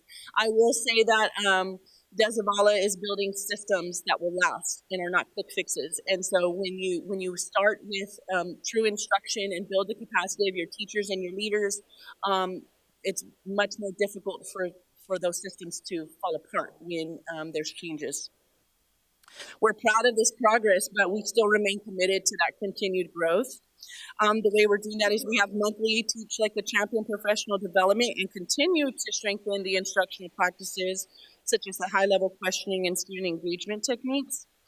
Des Zavala has already started providing targeted intervention during the school day, but also after-school tutorials. Those started in early September. During the school day, they're using iReady and Summit, which also provides targeted instruction based on the needs for reading and math, and also our emergent bilingual students, in which we focus on the English language development.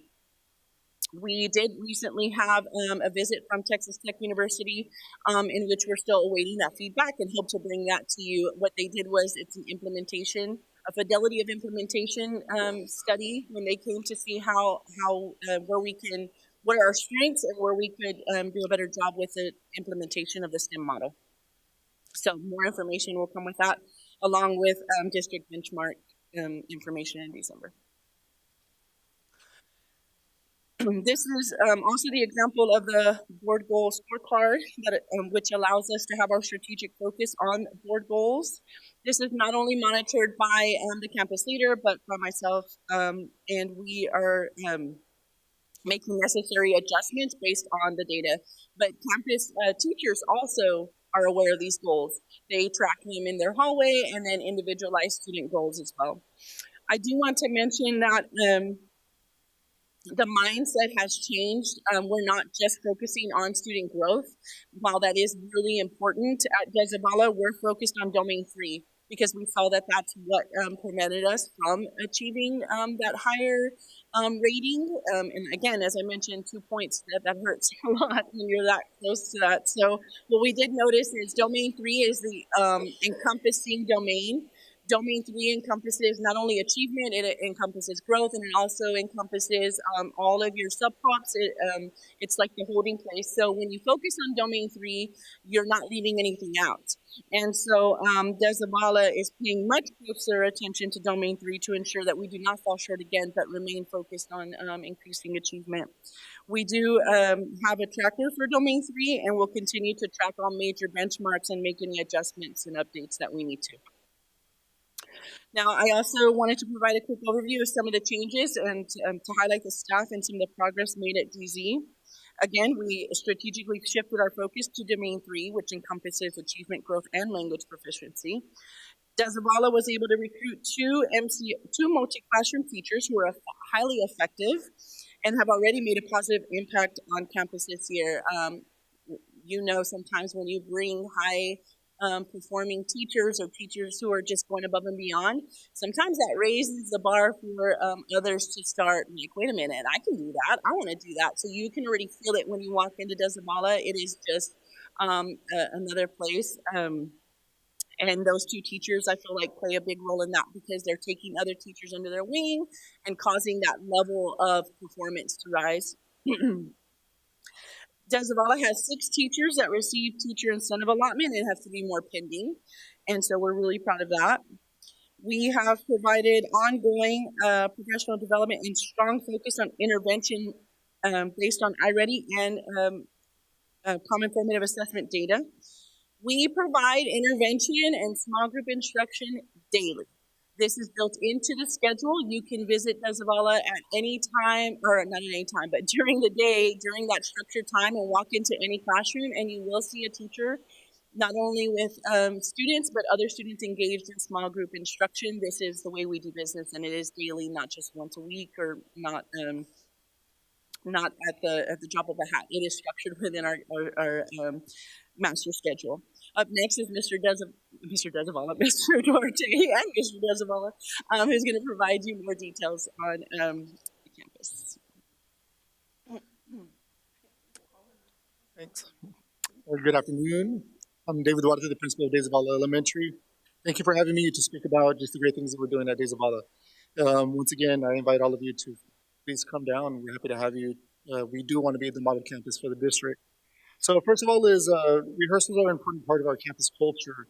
One thing that we want to do with rehearsals is that we want to build teacher confidence. We want to focus on specific techniques so instruction can be mastered. We want to promote immediate feedback with each other as colleagues and coworkers so we can refine our lessons for students. Most importantly is we want to have a culture of excellence. We want to make sure that we have that consistency with those lessons as well. We went from whole group rehearsals in our library out of compliance, just to make sure that teachers understand what we need to do. Once we saw that teachers were mastering that and they were able to communicate a little bit better, then we went on to break up into different groups so we can be able to be in classrooms so teachers can rehearse with all the resources available to them as if they were taking it live, as if they were an actual lesson. The most important thing is that it clearly help teachers to articulate the lesson so there's no student confusion on what needs to be done during that moment. It also helps teachers implement research-based instructional strategies, and it leads to high student outcomes, which is our goal. So we calendar all of our assessments. Thank you. So we calendar all of our assessments so we can have a timely and effective data analysis. But we also have a data analysis protocol so we can understand the conceptual or procedural errors that we see, but we can also create effective targeted interventions based on that data analysis. So we're always looking at numbers all the time. We want to try to make sure that we manipulate the numbers, but also that means we have effective instruction to be able to do so. So teachers are tracking the Mastery exit tickets daily. This is done through a daily Mastery tracker. The goal is to have short cycle intervention in that same instructional block. What that means is that we want to ensure that all students are leaving the classroom mastering the lesson for that day. If they go home and they don't master that lesson, then we're going to have a lot of things to deal with the next day. So we want to make sure that they go with the right information. They come back already knowing the correct information with that type of mastery. So as you can see on the left side, there's two colors, for example, on that first bar graph, whenever we're tracking the daily exit tickets. One example is during Tier 1 instruction, we can see that 57% of the students mastered the exit ticket or the lesson for that day. So what that tells that teacher for that day is to pull the rest of the kids and provide Tier 2 instruction or intervention and reteach the students and then reassess them. So the second part is the total amount after the reteach and reassessment was 80% of the students mastered that lesson for that day as well. The whole purpose is to fill those learning gaps and to also ensure that if that Tier 1 instruction is not effective, then we ensure that Tier 2 instruction is effective in that moment.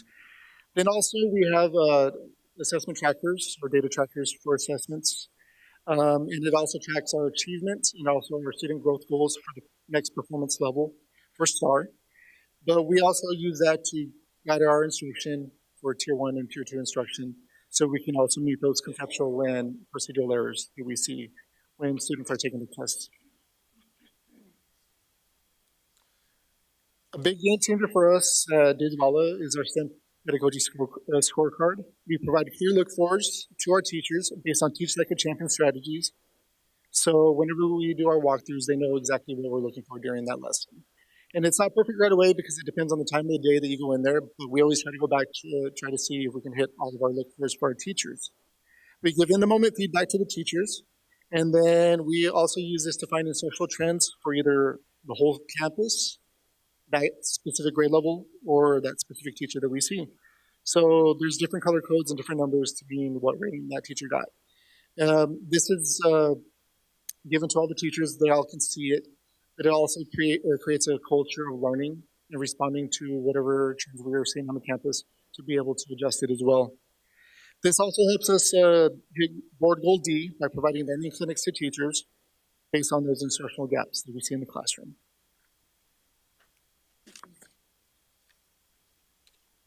So in order to transition out of a D rating, it's important for us to make a connection between reading, writing, and language acquisition, which is also hit under Domain 3 for STAR accountability.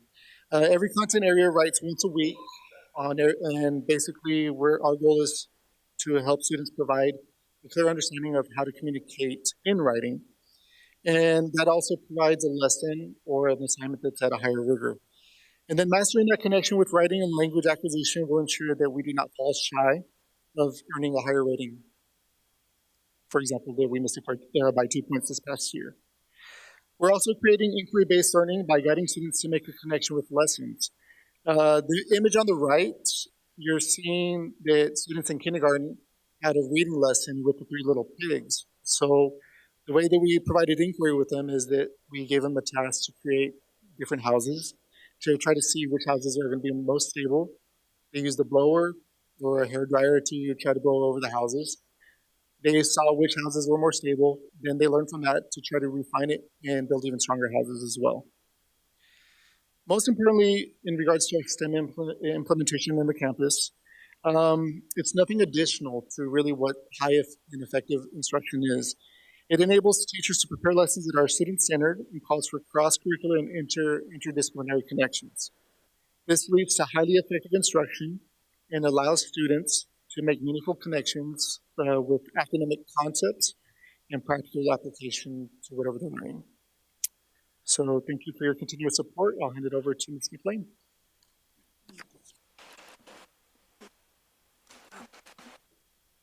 So this concludes our presentation. Thank you so much. As Mr. Duarte said, thank you for your continued support, and we'll continue working hard. Thank you so much. Thank you very much. Questions? Booker? Dr. Freeze, I know you've got them. Got a couple. I'll keep it short. Who wants to put a plus or minus on how many a couple is? Plus or minus 30 minutes. So I got a lot of confidence in both of you as principals. I'm really very impressed, and I think you're both right on track for this. So here I'll just kind of group them as one question. So we got all these great data-driven strategies. I would like you to just kind of explain how they're working this year. Are we getting buy-in from teachers, students? And is there anything the board can help you with? And then secondly, do we have any data yet on any of this? So I think Teach Like a Champion, we've said that a lot, but that has been a critical piece in building capacity in our teachers. For them just to know how to build their instruction so that it's effective, it's direct, it's explicit for students, and then knowing how to ask those critical questions in the moment to help students clarify their thinking and listen for those misconceptions to then follow up with any type of intervention. It's not an easy task. And it takes day-to-day support, coaching, walkthroughs, that feedback. We did walkthroughs today with education elements. And just seeing how far the teachers have come has been almost a little bit emotional. But we have a lot of teachers who are putting in the work, who get up every day. We had teachers from Bunch, the 6th grade team. They went over to De Zavala on Monday morning. They gave up their conference and they said, we want to be better. And we hear that Ms. Peralta, we hear that Ms. McMahon, they have it together because they are doing these things with fidelity and integrity each and every day. So to have what I would call like sister schools, DZ and Bunch, just to have that safety and knowing I can look at another teacher down the street who has the same kids and the same issues and things that may occur, and they're doing the work, I think it's been very impactful to see it in action. Now, as far as the data piece, we don't have comprehensive data right now. I don't want to speak too much, but I know with both campuses, as we're seeing the CFU data, we're trending in the right direction. But during the in December for the 18-week assessment, we'll have a better view of how we're on track.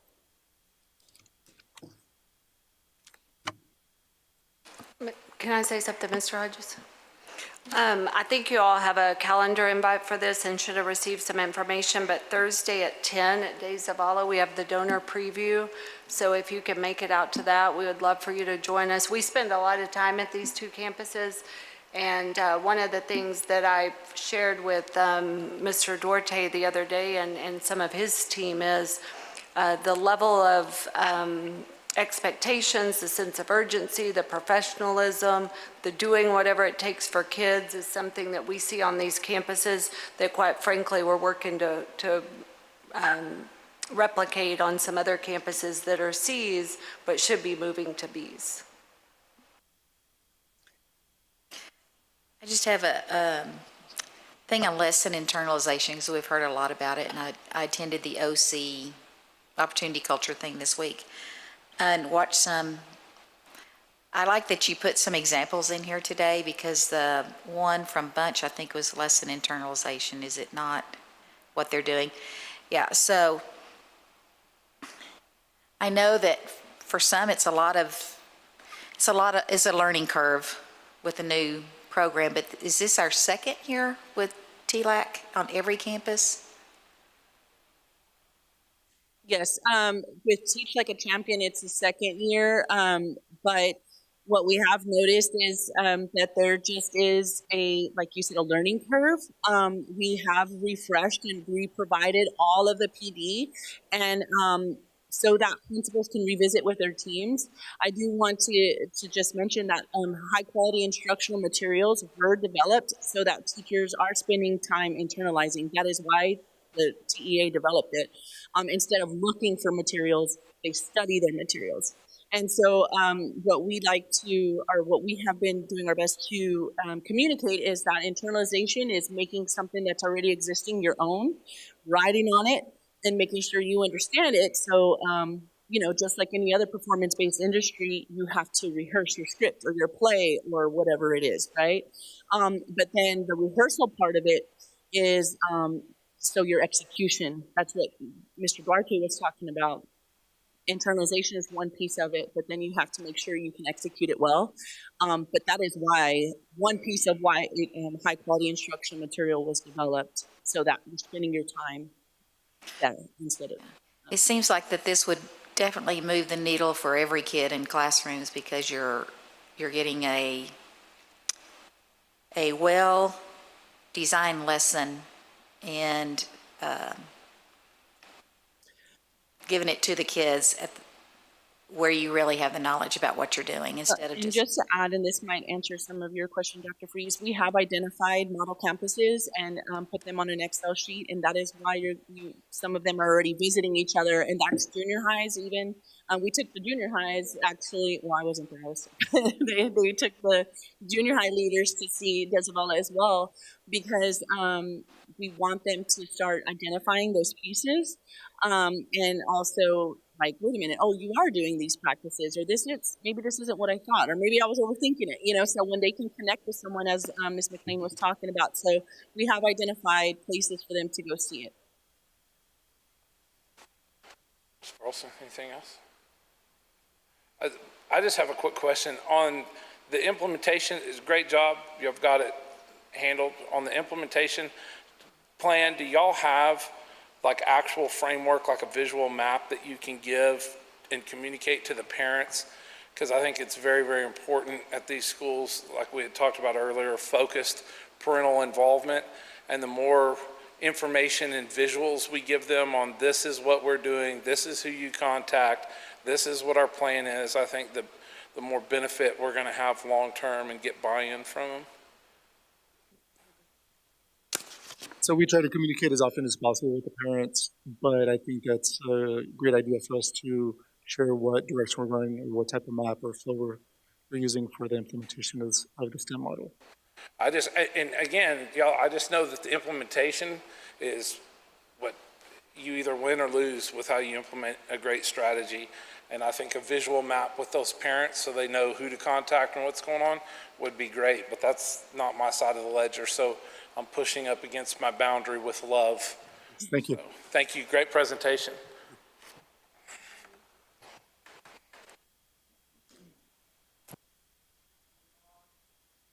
Moving on to agenda item number 9F, turnaround plan based on the 2025 accountability ratings for Legacy Freshman High School. Ms. Piles, how are you? Thank you, President Hodges, members of the board, and Dr. Howard. We're here at this time just to reference the presentation that was provided during the public hearing to see if you had any questions for myself as the supervisor of Legacy Freshmen or Mrs. Ring as the principal of Legacy Freshmen regarding the turnaround plan and the strategy.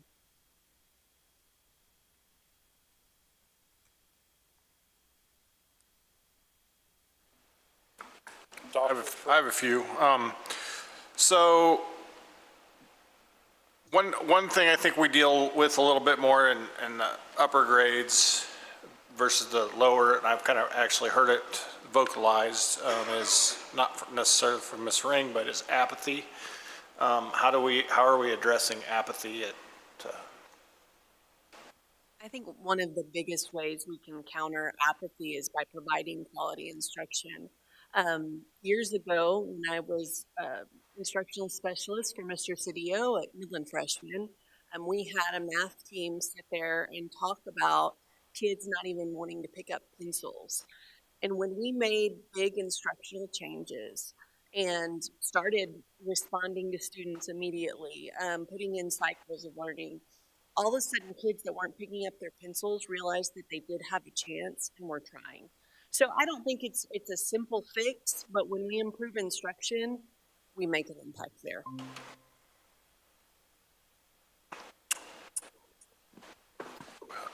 Okay, the attendance, it looks like we're up to 93 from 91.3. It's probably down a little bit after last week's stomach virus that yeah. was hitting And then December, we're probably gonna go down a little bit too, I would think. So what can we, is there anything we can do as a board to help you with this? It's a board. Or, I mean, just anything, you know? I'll let Ms. Ring share some of the things they're doing that's improved their attendance this year. I think putting it in front of our APs has made a difference, and maybe that's it, like continuing the message with our community of how important it is to come to school. It doesn't matter how great the teacher is doing in the classroom if the child's not there. And so me putting those things in front of my APs continuously helps them make adjustments, and so the more we can put that information in front of the community to emphasize the importance of being at school, I think that's a way you can help. That's all I have. I also have great confidence in you, so you're doing a good job.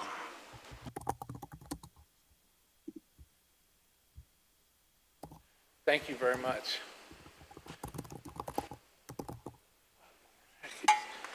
There's a noise up here, it's crazy. Moving on to agenda item 9G, offenses eligible to be served in a juvenile justice alternative education program, JJAEP. Ms. Horner, how are you? Good. Good evening, Board President Hodges, board members, Dr. Howard. This evening, I'm here to inform the board of the offenses eligible to be served in a juvenile justice alternative education program, or JJAEP. There's no action required from the board. This is for information only. This aligns directly with our district's commitment to ensuring that all students perform on grade level and are progressing toward graduation, college, career, and military, and are military ready. Our district currently faces critical challenge in effectively addressing serious student misconduct. Last year, we had 32 expellable offenses, and so far this school year, we've had 8 that would require JJAEP placement if we had a facility available. While new legislation, specifically speaking House Bill 6, introduced a virtual option with the Virtual Expulsion Program, VEP, for counties lacking a JJAEP, we still know that the proven effective mechanism is a juvenile justice alternative education program. Additionally, that virtual expulsion program, we're still awaiting on guidance to be able to implement that. That's expected in January. JJAEP operates under Chapter 37 of the Texas Education Code and delivers vital academic interventions in the core subjects, language arts, mathematics, science, and social study, and ensuring students receive grade level instruction. Mandatory assignments to a JJAEP occur following serious infractions, discretionary expulsions for off-campus incidents, court orders due to an expanded list of Title IX offenses. The severity of these Title V, not Title IX. Title V offenses underscores the need for a structured intervention program. The offenses that are now included but not limited to having students sent to a JJAEP: murder, capital murder, manslaughter, criminal negligent homicide, kidnapping, aggravated kidnapping, all those serious things. I know Dr. Howard spoke about those last month. Sexual offenses such as indecency with a child, sexual assault, aggravated sexual assault, felony assault, offenses against vulnerable individuals, injury to a child, elderly individual, or disabled individual, and abandoning or endangering a child. Other serious offenses are also included, like deadly conduct and terroristic threat. The list includes aiding suicide, tampering with a consumer product. By utilizing the JJAEP model, we would be making a strategic, cost-effective investment. This program ensures that young offenders receive the necessary structured educational interventions to significantly reduce recidivism rates, improve academic growth, and ultimately contribute to a safer and more secure community. That concludes my informational report.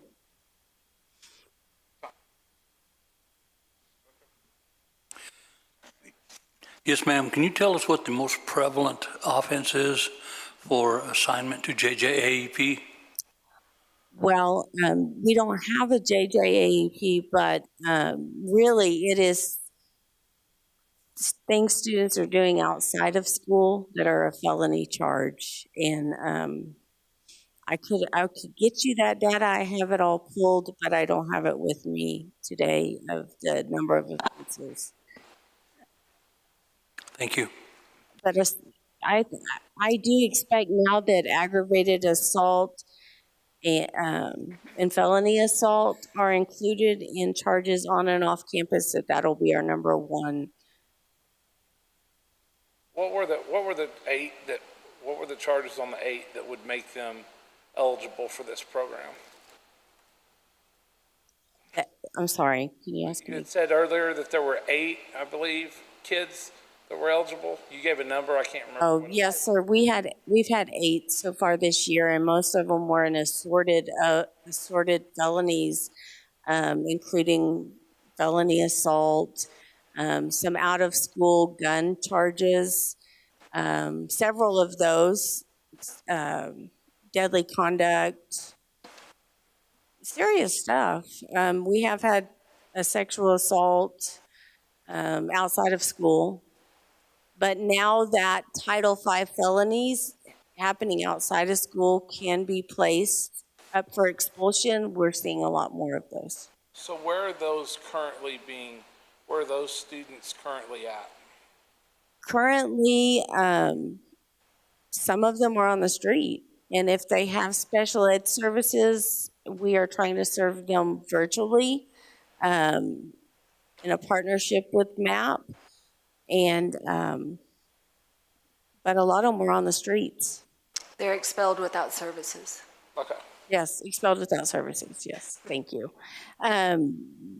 So they're not at MAP and they're not on campus, we streeted them, right? Yes. When we can. When we can, yes, sir, we do expel them without services. But they're in the community because they're not in school. So which ones were we not able to street? So if students are served through special education, they can be placed, but they cannot be expelled. So without a JJAEP, that means we place them in MAP. Or virtual? Correct. Additionally, also, if they're served under McKinney-Vento or considered homeless, they also, those students cannot be expelled without services. So how many violent felons are we currently serving that weren't able to be streeted out of that 8? Are you asking currently at MAP? Or virtually, or what have, which ones are not fully streeted? Like what's the number of the ones that are not fully streeted? I want to say 4, it's close to 4. So 50% of them we were not able to street, and we're still responsible for educating those violent felons within our school district. And I think one of the reasons that, well, a lot of reasons JJAEP is important, but you heard Ms. Horner talk about off-campus misconduct. So many times these felony offenses occur off-campus, on the weekends, during the summer. Whenever they carry those charges, they're eligible for a JJAEP. But without one, we're not able to place them there. But they do bring that stuff back to school. So now that we have that ability for expulsion for those out of campus, it allows us to have a safer learning environment for our students. Yes, when we've appropriately placed violent felons away sorry? from, when we've appropriately placed violent felons away from the general population, it makes for a safer educational environment. Agreed. Thank you. Anyone else? Dr. Freeze? So, you know, it talks a little bit about discretionary expulsions, Yes, sir. not necessarily on this list, and, you know, we have repeated behavioral problems. Can you go into that a little bit? How does that work into this? Well, through a JJAP, it's that part is handled through the memorandum of understanding, the MOU between the county and the school district, and it would become a determination through that agreement what students was agreed upon that could be placed there through discretionary expulsion. So do we have any MOU with the county? Not currently, but that would be No part of the process of looking at establishing a JJAP. No current MOU. Do we have any current waiver? Because this is a state statute, is this an appropriate question to ask, or? Yes. I can speak on it a little bit as well. Yeah, go ahead, because you were there that day. So a couple weeks ago, me, Ms. Burleson, Mr. Booker, Dr. Howard met with Judge Johnson. Sheriff Kreiner was there and visited with them. It was an important thing to note here. The JJEP is a program that's run by the county. It's not an MISD ran program. So I think a lot of people get that confused. We supply the instruction just like we would like at Culver. But visiting with them a couple weeks ago, we are now in the process of getting them over some information on some similar programs like from Abilene, Lubbock, surrounding areas. And we're working with them to hopefully get one established here. Some of the community partners were very interested in helping us out with it. So they're actually looking to do it at the old, it's not courthouse, the jail, the sheriff's department off of Main Street. So no, I don't believe so. Yeah. So we have provided sample MOUs to the county. They referenced a waiver from 2011. I was a principal here in 2011. I don't recall that. I know at that time we were, as principals, asking about JJAP because that's around the time frame where we hit the threshold from a population standpoint. I have not seen a waiver, but that waiver was referenced during that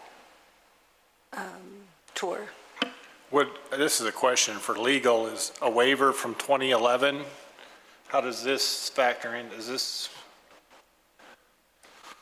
Well, obviously, without seeing the waiver, I have no idea. So it could be something that's ongoing. It could be something that was just for a year.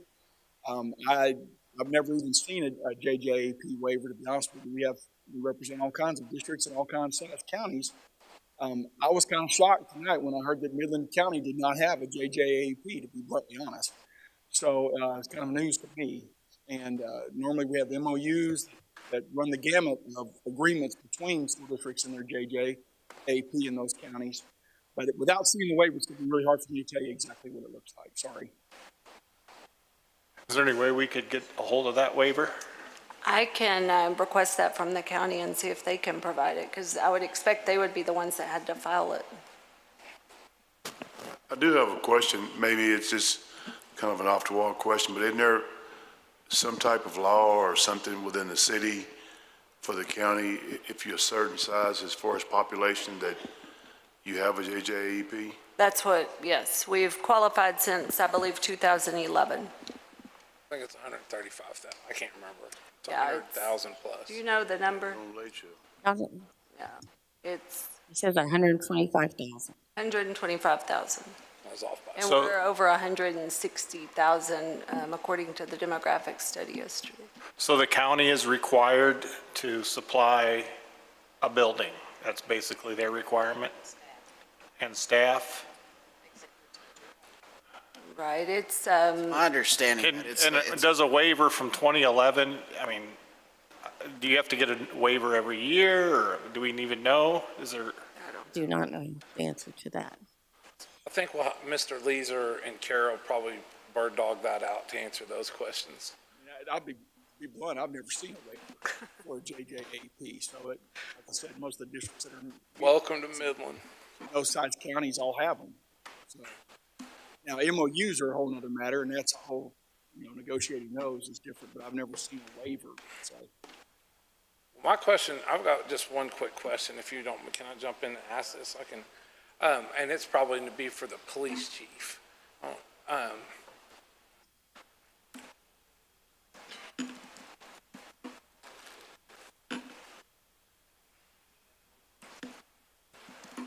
So with the talk on the JJAP and the felonious activity, I believe that there's law, state education code that identifies gangbangers or gangster organized criminal activity that would also be available to go to the JJAP. Do we have any known gang activity in MISD? Yes, sir. Yes, we do. So it would behoove us to work with the county to get a JJAP in a program to not only remove the violent felons out of the general education, but also probably to work on identifying active gang members and remove them as well over to the juvenile justice alternative education program. Yes, sir, because basically in a gang, you would think that they are involved in serious crimes too, so they would fall into that. There would be individuals that have been charged already that would probably fall under that. And I think, I have to look, we'd have to go to legal, but I think somewhere in the state education code is you don't even have to be a criminal, you just have to be a known active gang member, and so we can remove you from we can give you your least restrictive learning environment over at the JJAP. And I would just think, as that's not my subject matter expertise, yours is law enforcement, but if we were to remove, and there's not very many of these people at MISD, but if we removed the serious distractions, shall we say, it would have a cascading effect that would positively impact the entire student body across all the campuses of MISD if we separated the violent felons and the known active gang members from the general population. Would you agree? Yes, it would, and there's also some criteria that you have to meet in order for you to classify a student or a person as a gang member, right? So there's got to be certain things that we keep track of, or we can document to indicate that yes, that person is part of a gang or not. Yes, sir. I knew that you would also probably agree to separate, to work on positively impacting it. Thanks. Those are the only questions that I have. Thank you very much. Thanks. Anyone else? Anyone else? Dr. Freeze? Come on, I had $10. You had one more. Okay. Moving on to the next agenda item 9H, the Board Legal Counsel Protocols. Ms. Blue and Mr. Leeser. See, it was good that you were there. You're close. I just hung out. Just kept hanging out. Ms. Blue, if you'd say next or move on or something, I will hit your next slide for you. How's that? Okay. Thank you so much. Hello, wonderful Board of Midland Board. So nice to see you tonight. And Dr. Howard, it is a privilege to serve as your general counsel. And I've been serving as your general counsel for approximately 6 months. In this role, I've had the opportunity to support the board in reviewing and adopting transformational education policies designed to strengthen student outcomes, facilitate a team of 8 training for the board and the superintendent centered on unity and effective governance, and assist individual trustees in achieving a broad range of legal and strategic objectives. I want to congratulate the board on its achievement. Excuse me, Ms. Blue. Could we turn that up some? Let's see here. It's high on my end, or it's as high as it'll go on my end. I don't know if there's something you can do on your end. Do you want me to hold for a minute? While they're working on it. I'm sorry, did you want me to continue? Let's continue. Okay. I really want to congratulate you on all that you are achieving and continue to achieve. And my mission, as always, is to deliver exceptional legal counsel. With that in mind, I've been asked today to take a moment to outline the scope of my responsibilities as your board's legal counsel. So you can go ahead, yes, the next slide. So what I do as your school board general counsel is, oh, could you go back? I apologize. Yep, there we go. Is try to follow as closely as possible your school board policy, BDD local, which talks about my general counsel duties, as well as my contract between you and our law firm. So I represent the interests of the entire board. I assist individual board members in carrying out their official board responsibilities. And again, I'll mention, I try to be highly responsive and supportive. I'm available as needed. I try to maintain neutrality. I provide confidential advice to individual board members. So if an individual board member asks me to help with, for example, drafting a motion or a resolution or working on other information, I don't disseminate it unless it is requested. So I try to maintain some confidentiality so that you can do your work with me and get legal advice that helps you achieve your strategic objectives. According to your policy, any board member can request a formal written legal opinion from me, and if you do that, that is distributed to the entire board. I also consult with the superintendent and other council or entities as appropriate to represent the board's interests. Can you advance to the next slide? Okay, I wanted to, because I think there's been a little bit of confusion about what I do routine on a monthly basis and then what are sort of ad hoc projects. So on a monthly basis, this is what I will provide. Nobody has to ask me to do anything. These are just the things that I've been asked to do on a monthly basis. So I review all documents that are signed by the board president, and I will provide feedback to the administration on any of those items. I review the agenda language only, so I'm not reviewing the substance of any of the agenda items. I'm just reviewing the agenda and providing some feedback on agenda items. I also assist, if necessary, with grievances or grievance hearings. I think you remember our wonderful colleague, Mark, came down and worked with you on a recent grievance. So those are going to be my routine monthly tasks. The non-routine monthly tasks that can happen is at the request and pursuant to your board policy, at the request, any board member can ask me to attend a board meeting. So I don't always attend. I attend when you guys are requesting me. I provide legal advice to the board or the district, review school board policies from T. I don't review those routinely. I just review those if asked. I review requested documents. So sometimes I'm asked by a board member to review a particular document and provide feedback. I research and respond to legal questions.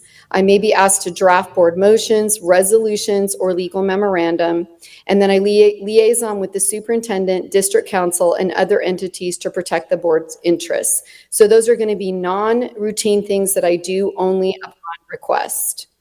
And I think there's one more, and that's just it. Questions. I just want to make sure everybody understood my responsibilities and what I do. One thing that I really want to clarify for the board is that, as I think there's been some questions, if I work on a particular motion, like I said, issue, I do not disseminate that unless it's a request by the board to disseminate that, and I usually will work with administration to disseminate those things.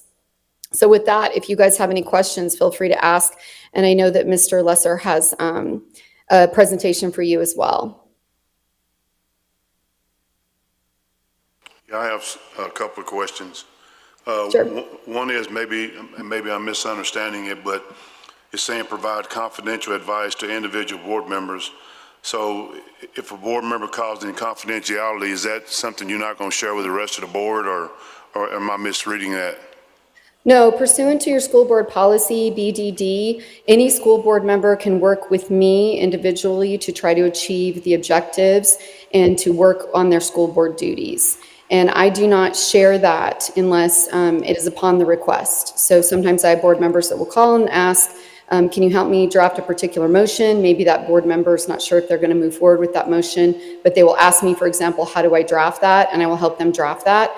And then I will not necessarily share that with the rest of the board members unless they request it. Well, one of the things is my interpretation of what I'm seeing individually, if a board member wants their own private attorney, that's their prerogative to do that, but I think anything that, whether it's me or any other board member is asking questions to the attorney that the taxpayers are paying for, I think the transparency is that all board members know the same information, and I think that can be sent out by the attorney to the whole board. That's just my 2 cents worth on that. And another thing, pardon me? Yeah, of course. And if you want a policy that says that, you just have to adopt a different policy. I can only comply with the current policy that the board has in place, which is BDD, which does allow for anybody on the board who wants to consult and get information on how to do their job and be an effective board member can work with me. And that's not to be shared with the rest of the other 6 board members? Is that what I'm understanding? Not unless it's requested. So for example, frequently I might have board members, for example, like I mentioned, they will call and they will ask about a particular issue or information, or maybe they're considering a particular motion that they may want to move forward. I might help them in passing it, or in drafting it, not in passing it, but just in drafting it. And then sometimes they decide they don't want to move forward with that motion, and that's totally within their prerogative. It's also, not my job, for example, and we have to be really careful with TOMA violations. I cannot involve all board members in all decisions and discussions because it would be deliberation outside of a duly called board meeting. So that's another reason why I'm very careful not to disseminate information unless we talked about those TOMA issues as well, the Texas Open Meeting Act issues, as well as what that board member is requesting. So by you being the board's legal counsel, you can't share information with the whole board in an email or anything like that without it being, you saying, deliberated? So you can, but again, I try to respect that each board member sometimes wants some confidential advice on how to do their job, draft a motion.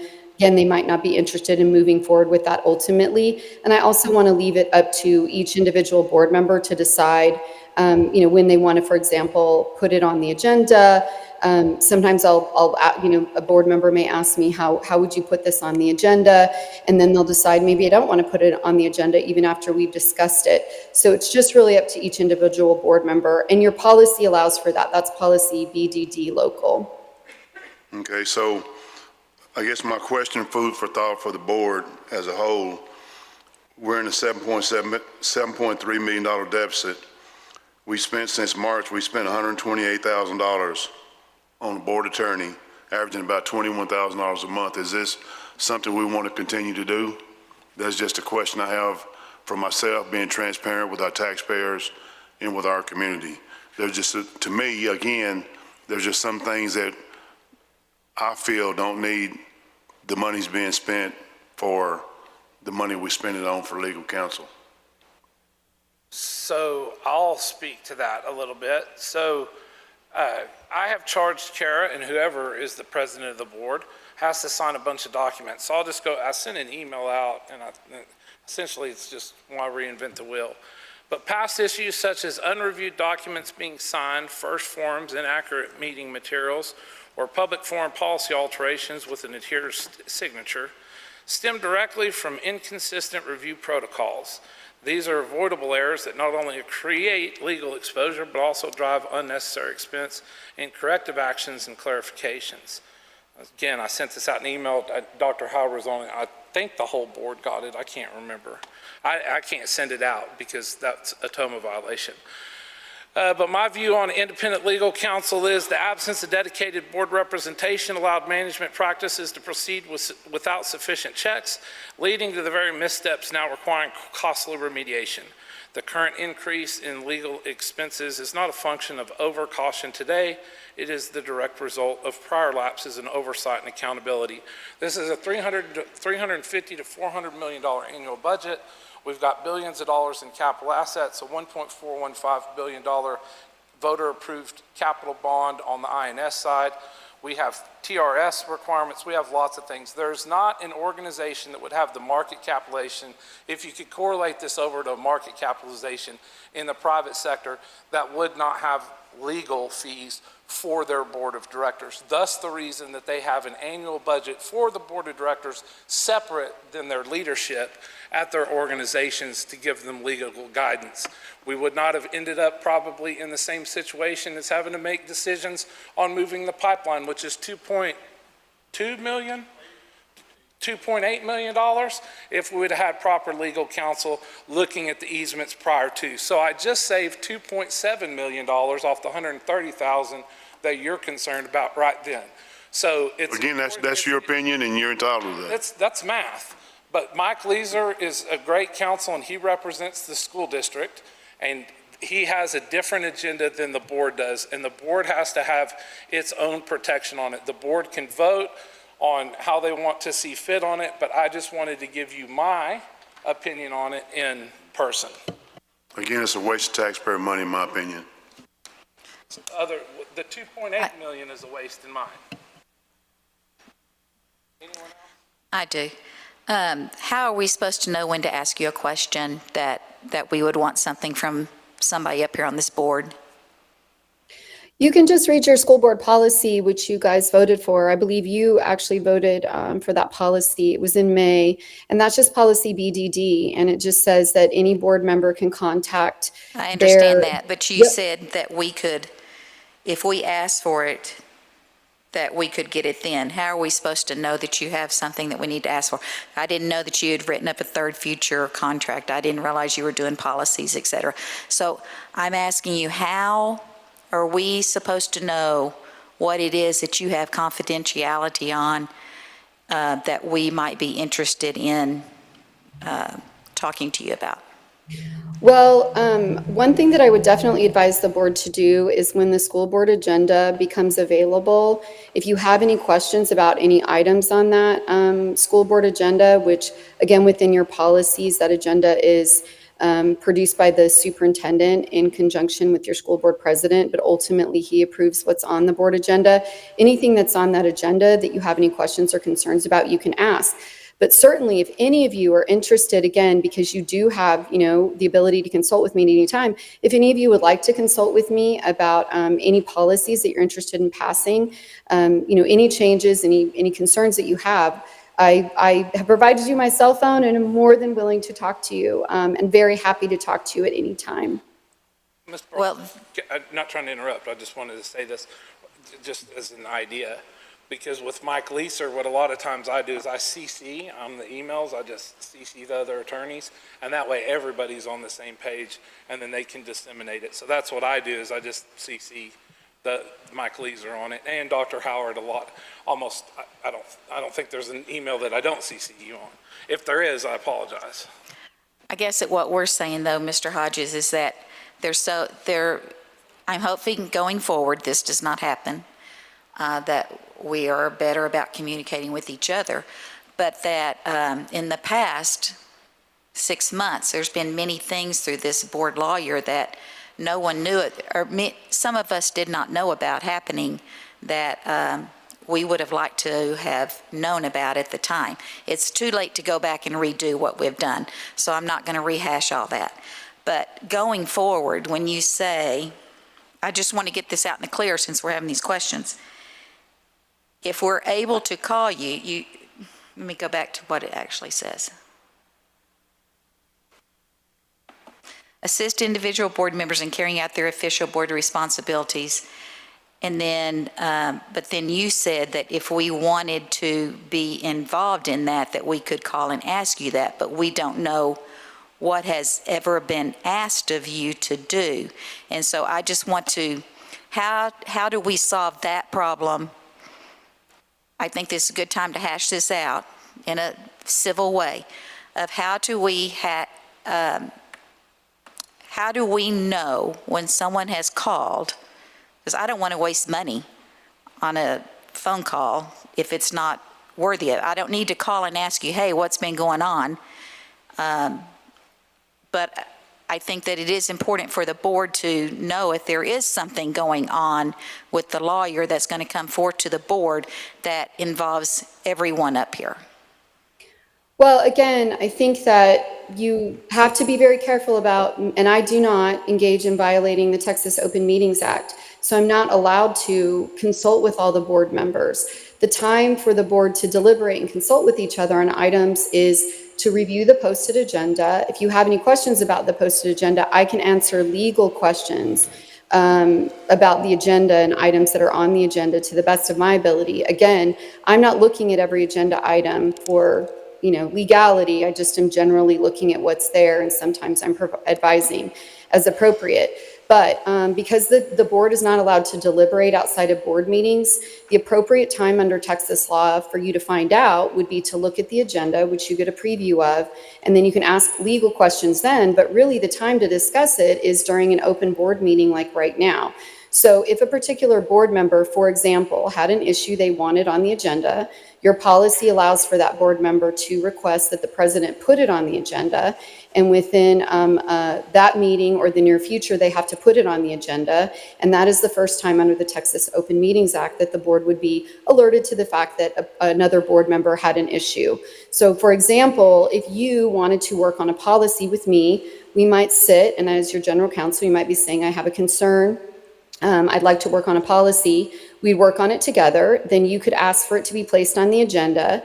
Then at that time, any board member could call and ask legal questions if they had them. Again, can't deliberate with you, but can tell you just legally what's happening. And then the appropriate time for you to discuss it as a board is during a publicly posted open board meeting.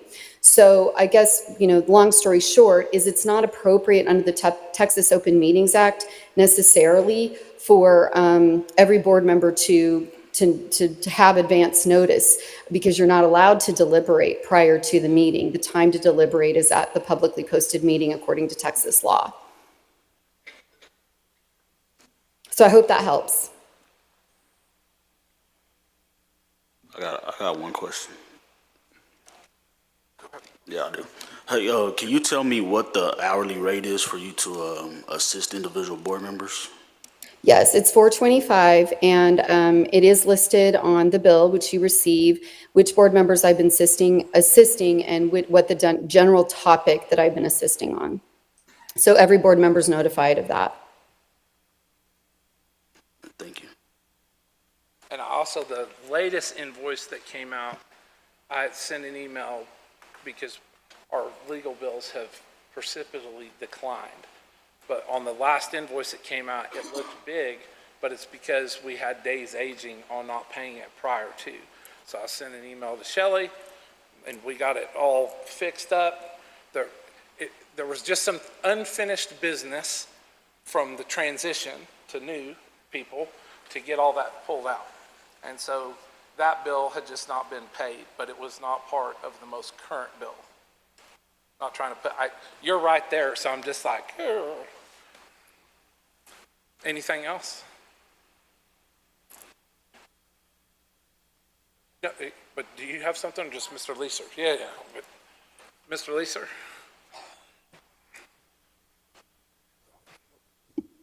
Carrie, you just warmed up. Thank you. You were the support act for the Rolling Stones, my fisherman here. You can tell that the Aggie of the two partners went out, our colors. Rhonda went to Baylor, so it would have been green. She won't call this maroon, she calls it deep cranberry. So we won with maroon.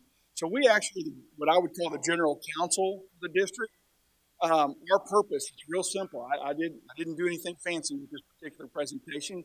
It's just our team is going to provide legal support services to the superintendent and designated staff. It's whoever she picks is what it amounts to that we talk to. I will tell you, for the most part, I've talked to everybody sitting on these 3 or 4 or 5 rows here at one point or another, or somebody on my team has. Anybody beyond that, though, we'll go through her and get her permission to call us. Another thing that is important about our particular set is that we have something called a retainer program, and for a flat fee and for a district this size, it used to be $1,000. It's been $500 since COVID because we cut it in half coming out of COVID. And that is the ability to call literally 24/7. I think both Mr. Cedillo and Dr. Howard will tell you that I'm pretty much available 24/7. And or Miss Garcia, her and I have a 6:30 standing date about every night. That we're available for the short phone calls, the short emails, things that don't last more than about 10, 12 minutes. Those are all charged to the retainer program, and those show up as zeros on your bill. So I haven't done the math, so I don't have any idea if you met that $500 worth of services yet or not this year. My guess is that you have, and then some probably. That's another little thing that we have. Legal representation is what we do for the district. We advise the superintendent and staff on legal matters, including personnel and student issues, and compliance with the Public Information Act. That's a day-to-day, ongoing thing. We review legal documents, draft those, policies, procedures, handbooks, do all the review there. We attend board meetings and other administrative meetings to provide legal counsel. I get the privilege of talking to your staff tomorrow morning while I'm here. Coordinate legal services provided by outside law firms, for example, Mr. Brandt and what he does for you guys, and serve as your advocate throughout the grievance process. So if we have a grievance, level 1, level 2, and even level 3, if you'll remember right, I sat with the administration. Mr. Goulet sat with the board that night, board's counsel. So that's how it works through the grievance process. As far as an oversight setting, make sure we comply with policies established by federal and state law, TEA, Board of Education rules, monitor and interpret the impact of proposed or enacted legislation, which has been a bear this year, as you guys know. Coordinate responses to all the investigations, TEA, U.S. Department of Education, assuming civil rights, which for the most part is not around anymore, and any other administrative agencies. Open Meetings Act compliance, when I'm asked a question, I respond with regard to Open Meetings Act from the district or administration point of view, district elections, and then trainings for district staff, which is what I get to do a little bit of tomorrow. That's one of my favorite things to do as a former teacher. So really, that's it in a nutshell. I didn't want to spend too much time on it, obviously, but if you have questions about what we do, my team does, we have everything from special education experts to litigation experts to myself, more focused on personnel and students and board governance and things like that. Everybody's got their own little niche, but everybody can do just about everything else. So if there's anything you have about us or any questions you'd like to ask about us, we're more than happy to answer. Thank you. You do very good work. Thank you very much. Appreciate it. Enjoy doing it. Go ahead. I have a quick question just because I want to make sure that we're doing this right. So when Mr. Petrie sends us policies, have those been through legal review? Do we need to take them back through legal review? They're not reviewed by me legally, They might be being reviewed by Mr. Lesser, I'm not sure, but they're not reviewed by me unless there's a specific request. Okay. So we'll run those through general counsel. Well, we review them in policy too, in the policy meetings. Right. Like the new policy meetings that Petrie just sent today will then go through the policy, the next policy committee.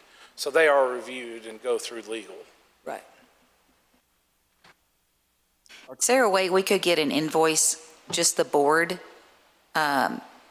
weekly from you, Ms. Ballou? Not an invoice, but just what you've done for the week, a weekly update. We can discuss that. Again, because some of the stuff that I'm working on to support individual board members. It might not be appropriate because we don't want to violate that Texas Open Meetings Act on deliberations on particular items. And also board members may be seeking some confidential counsel on things that they're working on. So, it would totally be up to the board. Ms. Blue, I'm going to interrupt real quick. This is Brandon Hodges. What Ms. Burleson and others have concerns with, I think that for time's sake, we move this to a special meeting or another meeting and look at changing that policy up. That way that they feel like they have buy-in to it, that they understand and come up with a clear, concise protocol method with a checklist on it, and we can hash it out then, because this isn't an action item, so we can't do anything about it tonight anyway. So if everybody's agreeable to that for time's sake, we can have a special meeting and deal with this then. but I want to make sure everyone's agreeable to that. I'm not closing down the discussion. I'm just, everyone else? Yep, everyone else is good with it. Thank you, Mr. Lees. Hey, Dr. Freeze, did you have a question? we need a fishing update. I haven't been in a while. I just wanted to clarify that given our budget, we're spending less than or somewhere near 1/1000th of our budget on legal services. And then if you consider our building projects, it's, half or a third of that, so. Yeah, just real quick. So for me, this kind of goes back to, Mr. Leeser, if there's a grievance, right, the attorney's going to advise the district probably at some point before we get to a level 3 grievance. Oh, yes, sir. Generally by then at least. So this is really where the conflict for me was, having the same attorney representing the district versus the school board. Because, technically we're two different entities, right? It's all Midland ISD, but the school board's different from administration. So if we get to a level 3 grievance, and I'm sitting back there supposed to be giving these teachers, students, whomever, due process, am I really giving them due process if I'm getting advised by the same person that advised the administration already that we're now seeing a level 3 grievance? Not saying that the attorney gave them, the district, bad advice, but if I'm getting advised at a level 3 grievance by the same person that gave the advice to the administration at a level 2 grievance, are we actually given due process? And to me, my answer to myself was no, we're not. So that to me is that's one of the many reasons I feel like we need our own board attorney, but that's just my opinion. I'm not going to argue with you that. That's a very valid opinion. I don't think any of us are against having a lawyer. I think it's the use of the lawyer that we've seen over the last 6 months, and that's my only concern. But I agree with you, Mr. Hodges, that I'd be glad to hash this out in a special meeting or an executive session sometime. Okay. Anyone else? Thank you very much. Now, before we move into action items, can we take a 10-minute recess? Is there a second? It has been motioned and seconded that we take a 10-minute recess. All those in favor, raise your right hand. We are on recess. The time is 8:42.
Is back in session.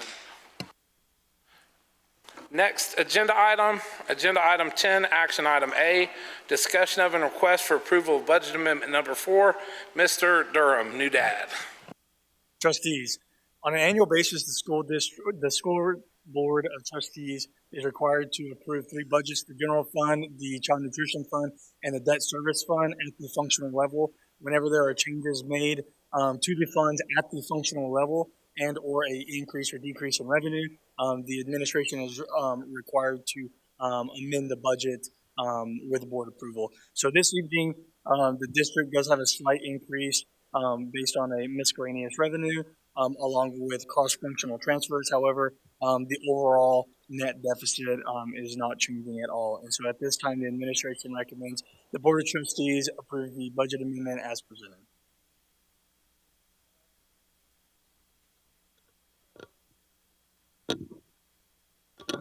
Motion to approve. There's been motion and second. This board discuss and take action as presented on agenda item 10, action item A, discussion of and request for approval of budget amendment number 4. All those in favor, raise your right hand.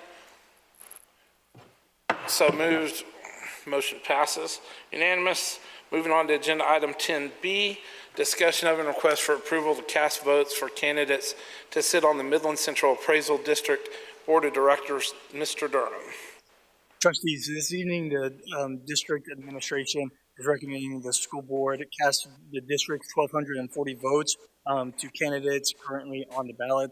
There are 2 candidates currently on the ballot: Wesley Bounds representing the county, along with John Scarborough representing the city. Both of these candidates currently do sit on the Midland Central Appraisal District Board of Trustees. The MCAP Board of Directors currently has 2 positions terming out at the end of December. Once this process is completed, 2 directors will be appointed and serve a 4-year term beginning January 2026. The directors will be sworn in during the January 2026 meeting. While the district representatives serving MCAP Board of Trustees are not currently up, I did want to just mention we have Kelly Cook, John Kennedy, and Robert Kimmick. All 3 of their terms are December 31st of 2027. The district has left it open-ended in regards to casting the 1,240 votes. As I mentioned, there are 2 open spots. There are 2 candidates, and it's up to the Board of Trustees to cast their votes as appropriate, whether that is providing all 1,240 votes to one candidate or splitting them evenly.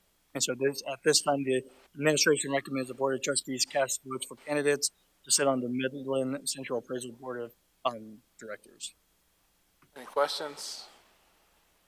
I move we split the votes between the 2 candidates. It's been moved. Is there a second? It's been moved and seconded that we split agenda item 10B,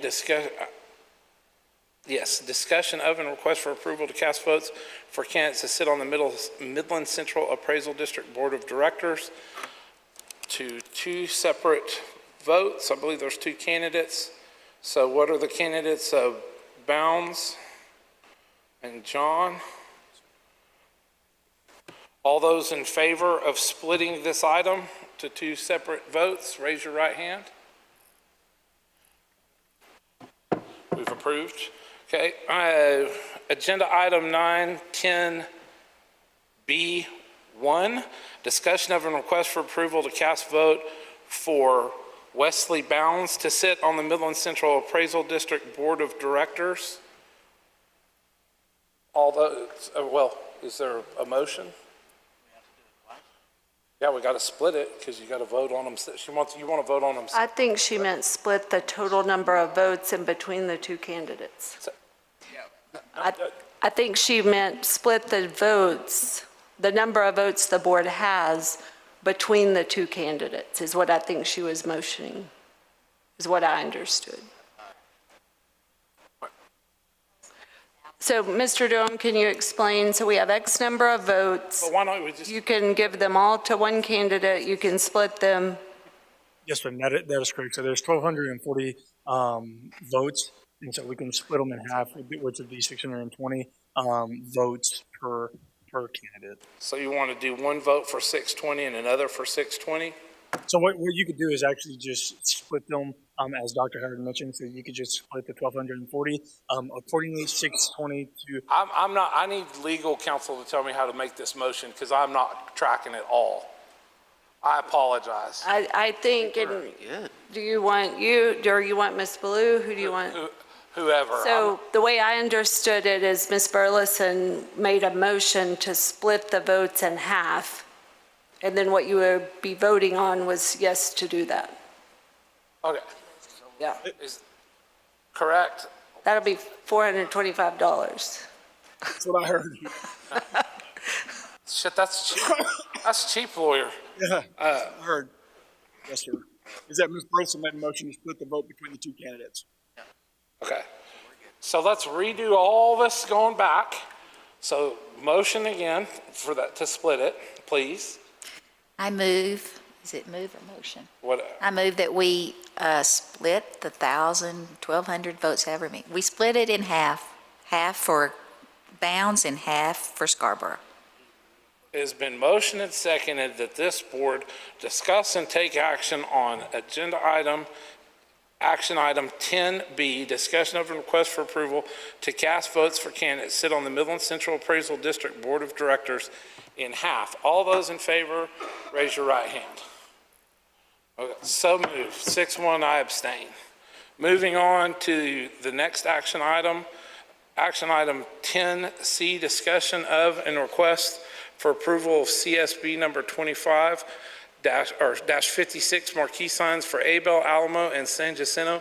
Mr. Cedillo, you're making your appearance. Sir, President Hodges, members of the board, and Dr. Howard, I'm requesting approval of competitive sealed proposal for the marquee signs at Abel, Alamo, and San Jacinto. The Scarborough Foundation generously donated funds to support the purchase and the installation of these new marquee signs. The selected vendor will be responsible for the complete scope of the work, including the signs, installation, and required electrical connections. Based on the evaluation, we are recommending award of the contract to Mega LED Technology. Their proposal provides the best overall value to the district. The total bid of $121,335.08. At this time, I'm requesting approval of this competitive sealed proposal for the marquee signs at Abel, Alamo, and San Jacinto as presented. Questions? I do. I know it's that we're awarding it to someone out of Grand Prairie when the Midland one was fairly close. Is there, I mean, we're required to go with the lowest, right? No, we're required to go with the vendor that provides the best value. So have we used this one before? We have not. I mean, I would have to check on that, but the reason we went with them is because they provide the electrical work running to the signage, and the other vendors did not provide the electrical work. Okay, thank you.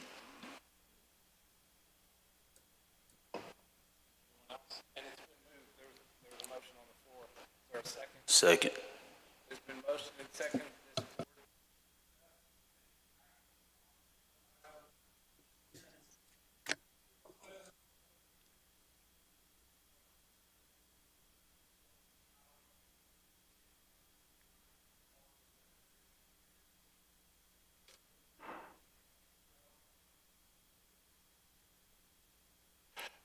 Thank you.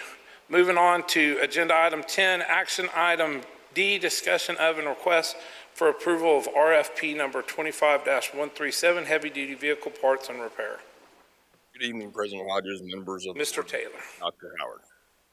I'm presenting to you RFP 25-137, heavy duty vehicle parts and repair. It was advertised from October 18 to October 25. 185 invitations were issued, 7 vendors submitted proposals. The purpose of this proposal is to identify and contract with a pool of qualified vendors capable of furnishing heavy-duty vehicle parts and repair services to the MISD transportation fleet. This will be on an as-needed contract designed to ensure timely and efficient maintenance support to the district's fleet. The term of the contract is 1 year. Estimated annual expenditures across participating vendors are approximately $150,000. Approval of the RFP will enable MISD to maintain a safe, reliable, and cost-effective transportation fleet. If there are no questions, I recommend approval of RFP 25-137. I have a couple questions. Mr. Cedillo, you might. I know we talked about it a little bit earlier. So it's my understanding we're not asking for any money right now. We're wanting to add them to the vendors list, right? That's correct. Yes, sir. What's the chances? I think our procurement process for me, and this is just where I'm at, I'm going to vote both of these down, or vote no on both of them, just to give you a heads up on that. So I've thought about this a lot today. We've been going over our procurement process a lot lately, and adding vendors just to add vendors doesn't really make sense to me, especially when we're adding a mom and pop tire shop in Tyler, Texas. I'm not sure how many tires we're going to get serviced in Tyler, Texas. So really, for me, until we get our procurement process where Tucker wants it, both of these just don't make sense to me, to add vendors just to be adding vendors. If they were all local vendors, maybe, so we can get our transportation department where it needs to be, because we know we're struggling in that area as well. But to add vendors in East Texas when we're in West Texas, just for me, it doesn't make sense. If y'all want to give some light on it, maybe change my mind. Yes, sir. No, you have a valid point with that. Yeah, with the 7 vendors, the reason for adding all those vendors is there's times that when we have local companies that can't provide timely services or the parts that we need. So at those times, we have to reach out to other vendors outside of the region to provide those services or timely repairs. So, but totally understand your point. It is a valid point, and so. And I'll speak to this a little bit. I think Mike had been on the job 2 days when this came to y'all in agenda review. This has been part of what Mr. Cedillo has been working on with transportation since we identified some of our fleet issues. And to that point, sometimes when you need parts, if a local vendor doesn't have them and you're having to wait on them, this is kind of that additional piece that allows us to try to get things fixed faster. And all due respect, I understand that, but if we can't find a tire in Midland, Texas, I'd be really surprised. You can go to Bill Williams Tire right now, that's a wholesaler. They have all the tires you want, Discount Tire, Forest Tire. I just do not think this board or this school district needs to have a mom and pop tire shop at a Tyler, Texas on our vendors list at the moment. I mean, I just don't. If we have a bus that, let's say, is in Dallas or wherever coming back from a football game, I'm pretty sure someone has a district credit card that can bail them out. If they don't, call me and I'll pay for a tire over the phone. Just a question. I mean, I understand what Mr. Gwynn's saying, but I think it's more than tires. It's about parts and other things as well. Or we just talking about you're just talking about just tires in general? And I understand, but unless we want to break this up and take those other vendors off, I just got to vote it down. I mean, there's some vendors on here that's great. And if they want to take the out-of-town vendors off and bring it back next month, I don't know. It might pass tonight. I mean, I'm just telling you where I'm at. Like the O'Reillys, the Sewell family, Roberts Truck Center, those are all good vendors, local vendors. Lubbock Truck Sales, it's close enough. They could probably bail us out. But driving 6.5 hours to get it. I just think before we add a bunch of start adding more vendors to the vendors list, we have to get our procurement process figured out. And I know Tucker's been working really hard getting that straightened out. So for me, it's like adding a vendor right now while we're still trying to get that process, unless we just absolutely need them. To me, it's just creating more work. But is there any delay to anything we're needing to do right now if we were to bring this back next month? No, ma'am, I don't believe so. Okay. My advice to y'all, for me to vote, it doesn't matter to me because I'm just one vote, but I've said it, Tucker knows it, everyone, where's the master service agreement? Where's the terms and conditions? I'm not approving vendors anymore until this thing is squared up and top notch, and it's gonna take a minute to get there. I'm somebody who's gonna wanna see the nuts and bolts and the master service agreements. So there's not even any MSAs on here that shows what the protection, what value we're getting from these vendors. So if it doesn't have MSA or terms and conditions explained to me on these attachments, I'm voting on all of them. Mr. President, can I make a motion that we table and bring this back at another time?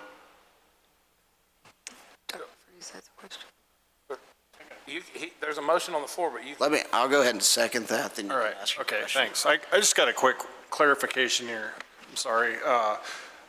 You know, we got the reputation score. I just don't understand how we got 0.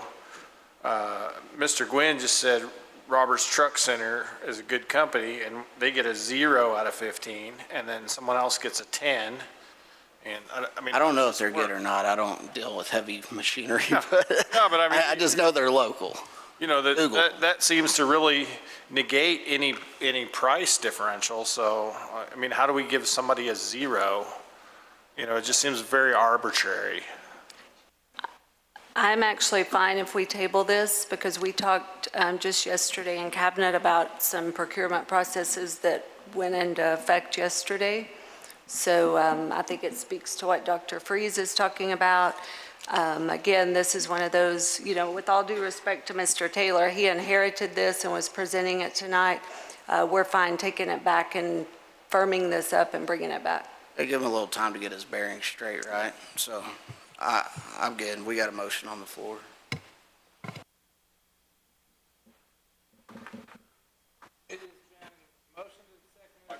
Mike? It has been motioned and seconded that this board just table action item 10E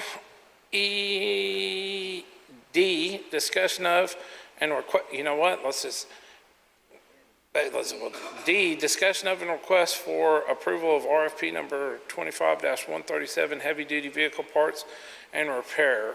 All those in favor of tabling, raise your right hand. Unanimous, so moved. Moving on to the next agenda item, action item, or 10, action item E, discussion of and request for approval of RFP number 25-138, light duty vehicle parts and repair. I'm assuming it's going to be the same thing, so. Mr. Hodges, I request we pull this item and we'll bring it back at the appropriate time. You can't make. I can ask to pull it. I motion that we follow that recommendation and pull it, table it. It has been, is there a second? It has been motioned and seconded that we pull the action item 10, action item E, discussion of and request for approval of RFP number 25-138, light duty vehicle parts and repair, and bring it forward at another time. All those in favor, raise your right hand. And so moved. Motion passes. Moving on to action item, or agenda item 10, action items F, discussion of and request for approval of guaranteed maximum price GMP number 3 for 2023 bond program package number 2, New Midland Lee and Midland High Schools. Hello, Mr. Edwards. Good evening again. Thank you, Mr. President Hodges and board and Dr. Howard for getting to present this. We're excited about being able to bring the third and final GMP for the 2 new high schools, package number 2 in the bond program. As you know, we've had multiple discussions about why we had multiple GMPs. We approved the first GMP in June to allow construction to begin. Also was an effort to try to mitigate some of our market volatility and lock in qualified subcontractors to be committed to coming to the Permian for extended period of time and the volume of the work that was going to be associated with the projects. And we followed that up last month with our second GMP and are glad to present to you tonight the final GMP in the amount of $169,122,441. A little bit of breakdown between that. As you know, we have 2 construction managers at risk. Satterfield and Ponticus is our CMAR at the Midland Lee High School project, and there is a breakdown of the first and the second GMP, and then the third GMP tonight is for that high school is $81,106,413 for a final cumulative GMP of $414,211,177. And that is all based on a construction budget of $420,700,000. The second construction manager at risk is Lee Lewis, and they are constructing the new Midland High School. And you can see their GMP 1 and 2 tonight.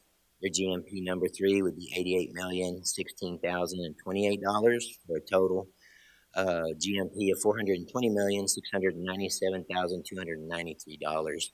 Again, both of these are under the $420,700,000 budget for each campus.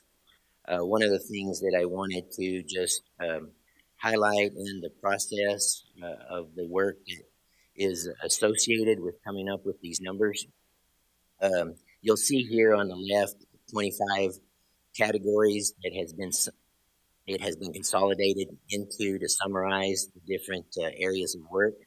Those 25 categories represent actually approximately 95 bid packages for each project that the CMARs have broken it up into to come out and get to send out and get bids from qualified bidders. And those are based on specifications that were prepared by Pfluger, the architect, and their associated engineers. There's about 400 different spec sections that has specified all of the things that are being procured and built as a part of these packages, and over 1,700 sheets of drawings that they're basing these bids upon. So they're very large buildings, very large sites, and there's a lot of detail that has been put into getting us to this point. And so we're very pleased tonight to summarize that we're requesting that you approve a total final GMP for package number 2, the construction of new Midland High School and new Lee High School, in the amount of $834,908,470. That is $6,491,530 below the budget, the construction budget. Any questions? So moved. It's been moved and seconded. No. It's been moved and seconded that this board discuss and take action on agenda item, action item F, discussion of a request for approval of guaranteed maximum price GMP number 3 for the 2023 bond program, package number 2, new Midland Lee and Midland High Schools. All those in favor, raise your right hand. Is so moved. Motion passes. Thank you very much. Thank you. Good work. Thank you. Agenda item 11, we're going into closed section in accordance with Government Code Section 551.001 and Section 551.071 for the purpose of private consultation with the board's attorney on any and all subject matters authorized by law, consultation with legal counsel to receive and discuss legal updates, Section 551.074 for the purpose of considering appointment, employment, evaluation, reassignment duties, discipline or dismissal of a public officer or employee, or to hear complaints of charges against a public officer or an employee. The time is now 9:14. We're going into closed session. Thank you.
The time is now 10:53 p.m. and this meeting, we have adjourned from, I can't even remember them.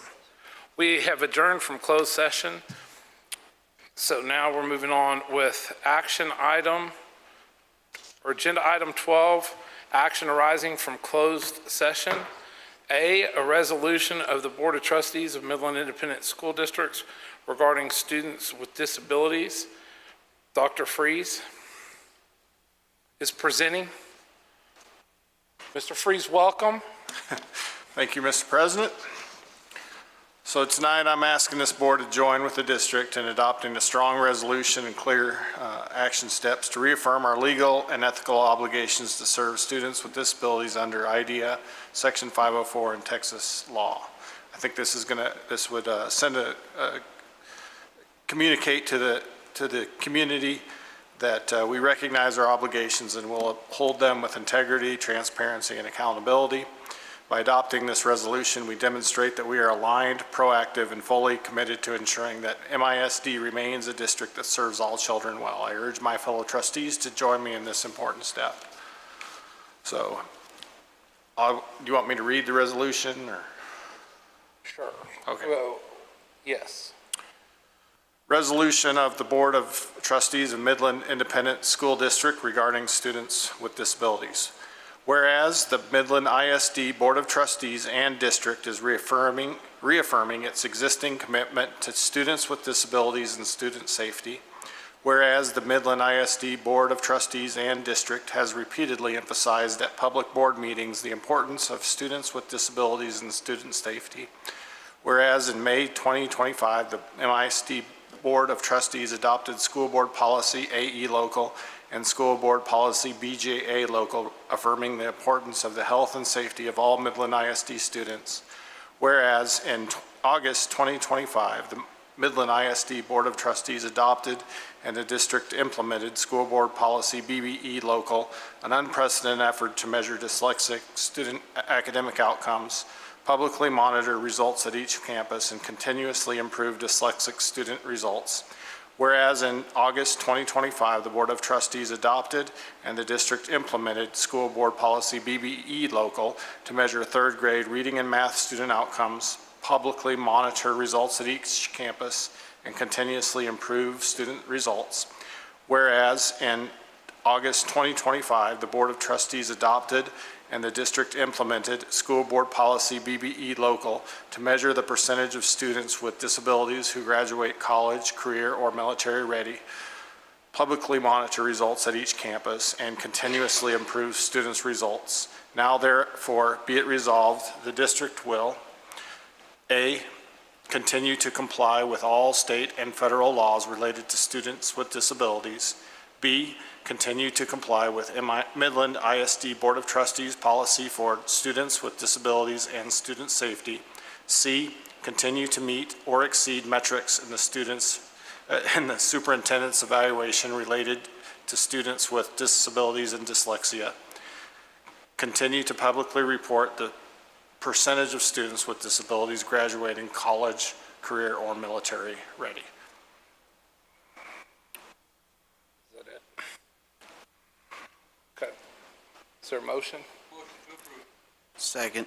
It has been motioned and seconded that this board vote on action item 12, action arising from closed session A, resolution of the Board of Trustees of Midland Independent School District regarding students with disabilities.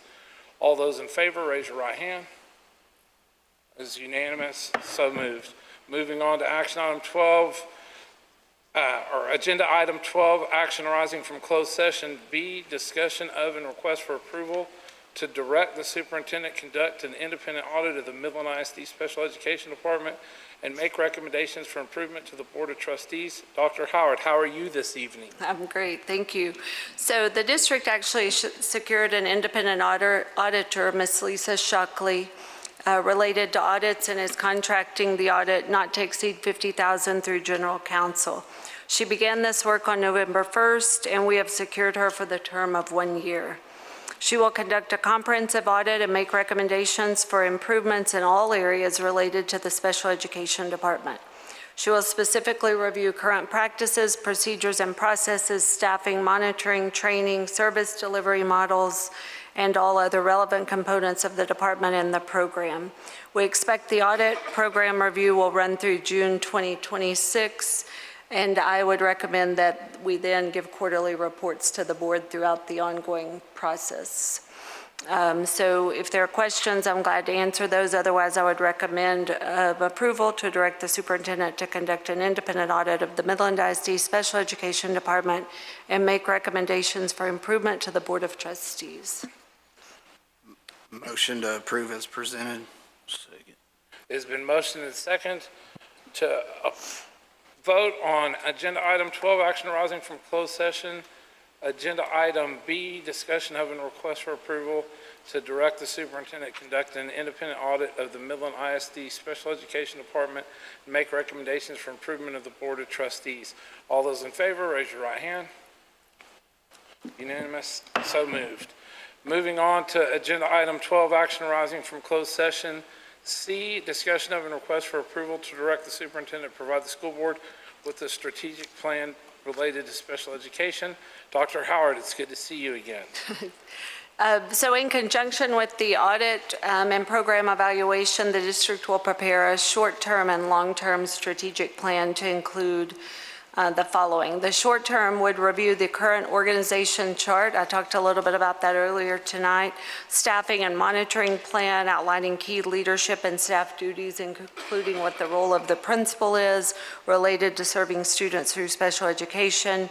Hiring an interim or highly qualified special education director and outlining measurable objectives to be achieved.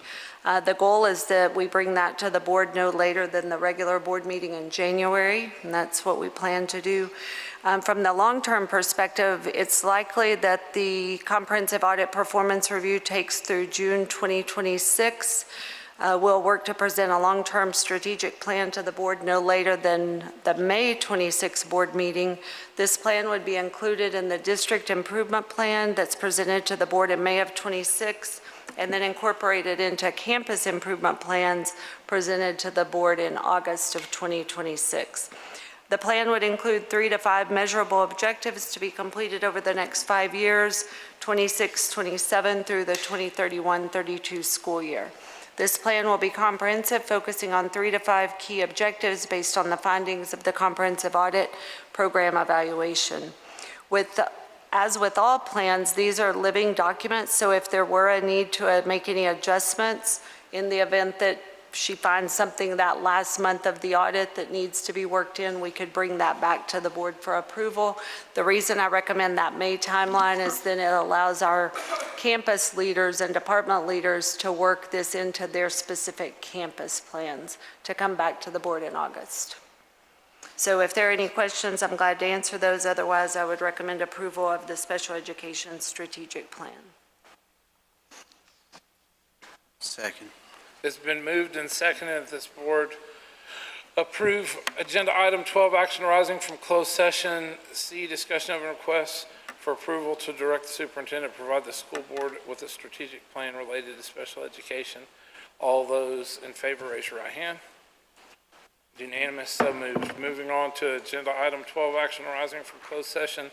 D, discussion of and request for approval to direct the superintendent to propose the school board amendment to the superintendent's evaluation template for the 2025-2026 school year to include objective metrics for students with disabilities that are achievable before June 2026. Dr. Howard. Yes, the board approved the superintendent's evaluation goals, metrics, forms, and processes at the September 25 board meeting. While this process includes goals related to students served through special education in grades K through 8 for reading, ELAR, and math, the superintendent will propose additional evaluation components related to the performance review and audit and the strategic plan. Even though the school year is into its 5th month, the superintendent can propose components that can be achieved by June of 2026. I have a question on this one. Yes, ma'am. The audit's not going to be ready till June 2026. is this really necessary for us to evaluate? I mean, we already have some special ed things in there in our evaluation. I don't know that this is necessary because you've already presented a short-term and long-term, and we found someone to come in and do the audit, and the audit's going to be ready, probably going to take till June 26th. Right. I mean, for a complete audit. Is this something we really need to add to your evaluation in September? So I believe as long as it's reasonable and what can be accomplished in that amount of time, to be honest, what I plan on recommending to the board is that accountability piece, that I ensure that we conduct the audit and I ensure that we have a short-term and a long-term plan in place. Honestly, when we present that long-term plan, we're going to also present how we will monitor that on an ongoing basis. As long as it's something to that extent, I think it's a fair thing to do. Yeah, I could see it in the 26-27 school year, but pushing it for this school year by June 26 is, I know that you're going to do the right thing. I guess it's my confidence in you that you're going to do the right thing. So. Anyone else? Anyone else? Motion to approve. It's been motioned and seconded that this board approve agenda item 12, action arising from closed session. E, discussion of and possible action to direct the superintendent. No, I'm sorry. D, let me redo it. It is for this board to, why am I tired? It has been motioned and seconded that this board vote on agenda item 12, action arising from closed session. D, discussion of and request for approval to direct the superintendent to propose to the school board amendment to the superintendent's evaluation template for the 25-26 school year to include objective metrics for students with disabilities that are achievable before June 2026. All those in favor, raise your right hand. Approved. Moving on to agenda item 12, action arising from closed session. E, discussion of and possible action to direct the superintendent to retain an independent third-party expert to advise the school board on easement issues. Dr. Freeze. Okay, so it is my professional opinion that it would be helpful for me to have an engineer's sign off or give me a consultation or an expert opinion on any movement or change of an easement plan. So we have a lawyer or a negotiator to get terms, and what exactly those terms will be, we do not know. Those terms, even they may have some engineering uncertainty, and I just would like an engineer to give me some consultation on student and staff safety, overall public safety, site and landscape design implications for the new Midland High campus, and any other material engineering or operational, regulatory, or long-term risk considerations that this expert's professional judgment could provide to help inform me on, is this the right decision? So I would like this consultation to occur as soon as possible after we received proposed terms on any easement relocation, and that would give the board a fully informed, objective, and technical perspective before taking action.